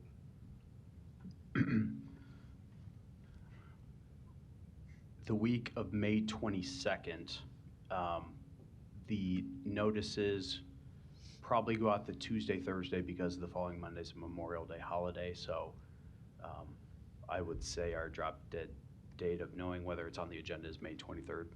And So- Eric, what would that be? What's going to be on the agenda? Well, I guess that's what's voted on. We can't, if you deny the revocation, I don't think that we have typically just gone straight to putting another show cause on the agenda. But I don't think there's anything in code that specifically lays out that process. We have just typically had the discussion the 1 month, and if that's approved, then it's on for the show cause the next month, similar to how we did last month and this month. But there's nothing in the zoning code that I'm aware of that says you have to have a discussion meeting first. It is just typically the procedure we have done. Now, as infrequent as that is. Yeah. So can we just put on the agenda just a discussion item, a progress report for this? Yes. And any month you could do that. Yeah. Because we didn't even send out notices of public hearing or anything. It needs to be advertised on the agenda, so you need a little bit of lead time, but. So we could do that even if we deny the revocation. We could say, hey, we want everybody to come back next month just to get a progress of how things are going, to make sure this is moving forward in the right direction. Well, item number 4 on here is provide bi-monthly correspondence updates and construction progress, or this whole thing. We can modify that statement. Say monthly. Yeah, we just modify that to monthly Yeah, updates. It was a little vague because I didn't know if we just wanted written correspondence of updates, like, yes, the construction has begun, or if it was specifically coming to the board. So, you could always change the language to, however. My however hope you see is fit. that we have this discussion and update next month. Willie comes back and says, this is what I've done. We say, great, looks like this thing's moving forward, and we all feel a lot better. What if during that process, though, there's another code violation that gets noticed by either someone at the city, for example? Boy, one of the things I will assure you on that is a fence is going up this week around the site. Okay, I say this week. It may be. In all fairness, it may be early next week. After And that's fine. this It's more of a weekend's. procedural question for Correct. like what Yeah. happens if we Yeah. find another code violation. Does it go back to, oh, you guys can just bring this up on a show cause again? Is that how that works? Well, I would also recommend working with that western property owner, the cell tower site, of fortifying so parents can't access that lot either. I know there's been a sign or two that's been put up there, but if it's a windy day, that just blows over. So I don't know what that looks like. That's not your property, but it is your patrons that could potentially park there, because that was the certainly. issue in one of the weekends in mid-January, before this gravel lot was opened. There was a question. Jorge, I'm sorry. What was that again? My question was just simply if, let's just say they go and they do all these things, but we discover there's just been continual code violations again. Even if we deny the revocation today, that means you could just put this back on for a show cause again? You could, yes. Okay. Let me see if I have this correct. You're leaning towards the denial of the revocation today, but you would like to have a progress discussion on each month from Willie, not just in writing or through the planning department, but here in front of the board. Am I reading you correct? Yes. Okay. All right. I'm supportive of that. At the pre-meeting? Okay. Is at the pre-meeting Can or we in do the- that? Can we here? do that at a pre-meeting Well, as progress, or? I don't know. So, 1 second. I'm going to ask the law department. So under section 55-883N, which is enforcement and revocation of permit, number 2, the planning board, she's coming down to read over my shoulder. I just want to confirm, which I believe to be the case after reading the code. The planning board may, after publication and public hearing, revoke a conditional use permit if it determines that the use is violating this chapter or the terms and discussion and conditions of the conditional use permit. To me, there's nothing in there that says you have to have a discussion item the month before. We have done that, but that code language is very clear to me that as long as we advertise, send out notices, the proper publication, and hold the public hearing at the planning board, you could just put a show cause on the agenda. You don't need to do what you did last month, you mean? Yes. No, you don't. Okay. So that clarifies a little bit. We could just come back on any month theoretically and put it on the agenda and go through this same public hearing. And so then to his question about the update, is that done administrative on your end, and then you just report to us if you're satisfied, or how does that work? I would defer to what the board sees fit. I think we're saying come down here, right, Mike? Yes. I think it's important so we can interact Yeah. with you No, again, I'm- and this is important. I'm fine. Face-to-face and eye-to-eye contact is to me, it's extremely important. Yeah. Right? So, and I don't think you disagree. No, I'm perfectly fine with that yet. Okay. And I would just say, I would think an administrative conversation with the planning staff and then a subsequent report to the board would be sufficient, in my opinion. Could we agree that if we go along a couple months and I'm here and there's progress being made, and you guys see the results of that, we can make a decision at some future point? How whether about we that's- say this, let's see how the progress Yeah. looks. Yeah. Let's just take it steps at a time, Yeah. Billy. Okay. Are we at the end of the discussion, you think? I'm done. Okay. So, but we're not asking, are we asking the operators to come down next month? No. I don't think it's necessary. Okay. Are there any other proponents? Seeing none, are there any opponents? It's reversed, I think, in this case. Seeing none, close the public hearing. There. Eric, did you want to add? I'm, yes, obviously I've been heavily involved in this. I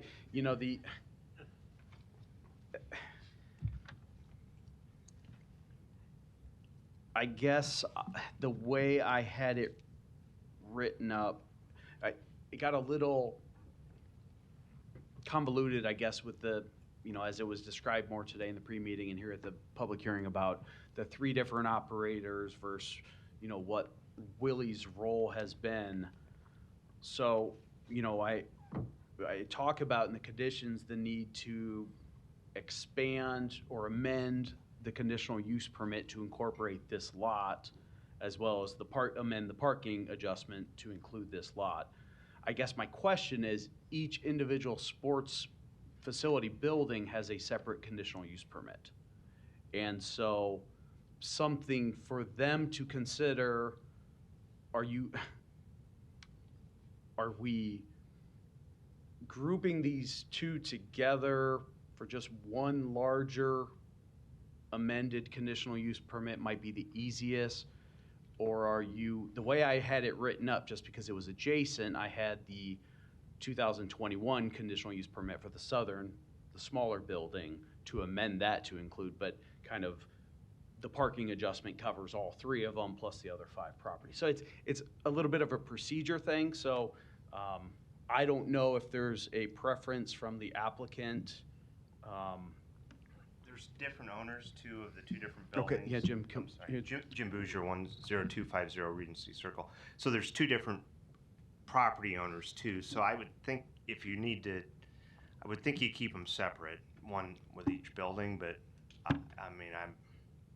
So if we are going to require to amend a conditional use permit to include this property, would it be the southern facility, or? I would think it would be the southern facility. Okay. I think that's. I'm fine with that as long as the parking adjustment covers all 3 and the other 5 properties, because I think that has to occur because it's. And I would agree with that. Okay. I don't have So the way then we have written up, I would be comfortable moving forward. So we think that's an important component to make sure that we have the ability, both to have some control on the parking requirements for the entire operations in both buildings. That doesn't necessarily have to happen next month. it could, but it needs to happen. So maybe the priority is getting, your building permit plans at a place where they can be submitted and then follow up. But we need to procedurally include this property, which we could not just do with this show cause hearing. We don't have the ability. We thought this through a lot. I know we had talked to the applicant and the team about this, and but there's no way that we could just really lock down this site without doing an official amendment to the conditional use permit and parking adjustment. So that just needs to happen. I guess I did say May planning board agenda. Sorry, I have a lot of thoughts here. But that shouldn't be a lot of effort. It's basically utilizing the same site plan. So I guess, is there an issue of coming back for the May agenda to officially expand our site to include this property? So is there an application for an amendment of the conditional use permit? Is that what we'd be filing? Yes, it would be an amendment to conditional use permit and an amendment to the parking adjustment. So the filing date with that is next Monday, I assume? Yeah, we can give Would you give us some additional, leeway? we Okay. can give you additional time that we Okay. would typically do for items such as this. So, I don't think there's a lot of work that's included, Jim. I mean, you've already. none you've for already, me, but I mean, Kyle, I think. Well, yeah, no, I mean, I think it's just basically an application form. We're utilizing this site plan. I don't think there's a lot to it. Okay, yeah, There's we a can do small, that. there's a Yep. small application fee, but we can work through those details with you, but. Yep, we'll do that. Yep, Okay. that's fine. So we think that's an important component. Of course, we've talked about the timing and the construction. The ACI overlay, that adds a little bit of a wrinkle. I don't know where that stands as far as the building design. A few things that come up is like interior parking lot landscaping and things like that that probably haven't been accounted for with this site plan. So I guess I will officially read what our recommendation is. You can have discussion if you think any of the conditions need to be modified or changed or however you see fit. Staff is recommending denial of the revocation of the conditional use permits for indoor sports and recreation in a CC district subject to the 4 conditions in the recommendation report. Okay, number 4, yeah, I just want to point it out. Number 4 is the bi-monthly correspondence, if you want to stay with that or change it. I think we should change that to a monthly update. Just leave the correspondence off there. Okay. And then, we can have them come to the meeting if we feel that if it's necessary. So you would say something like provide monthly updates? Okay, Yes. and just, okay. And, yeah. Well, just a second. Did you say for them to come to the meeting or not? Because No. I'm getting that they want them to come You to want them in person? I'm gonna make the motion. Okay. Denial of the revocation of the conditional use permits for indoor sports and recreation in the CC district, subject to the first 3 items listed in the recommendation report, but modify item number 4 to say, provide monthly in-person progress reports to the planning board until the completion of the new parking lot or until the planning board decides that the progress is satisfactory. Second. May I have a motion and a second? Debbie, please record the vote. Sotolongo? Yes. Rosacker? Yes. Franklin? Yes. Moore? Yes. Morris? Yes. Pate? Yes. Mr. Chair? Yes. Approved, 7-0. Thank you. Thank you, board. I appreciate it. You guys. Thank you. Okay. Guys, not this week. It's Easter. Give me a break, would you? Do we have a motion on last month's pre-meeting and public meeting minutes? Motion to approve last month's pre-meeting and meeting minutes. We have a motion and a second. Debbie, please record the vote. Rosacker? Yes. Franklin? Yes. Moore? Morris? Pate? Yes. Solongo? Mr. Chair? Yes. Approved, 7-0. Do we have a motion for adjournment? Second. We have a motion and a second. Debbie, please record. Franklin? Yes. Moore? Morris? Pate? Solongo? Rosacker? Mr. Chair? Yeah. I think they're gonna say no, I always do that really fast, 'cause like,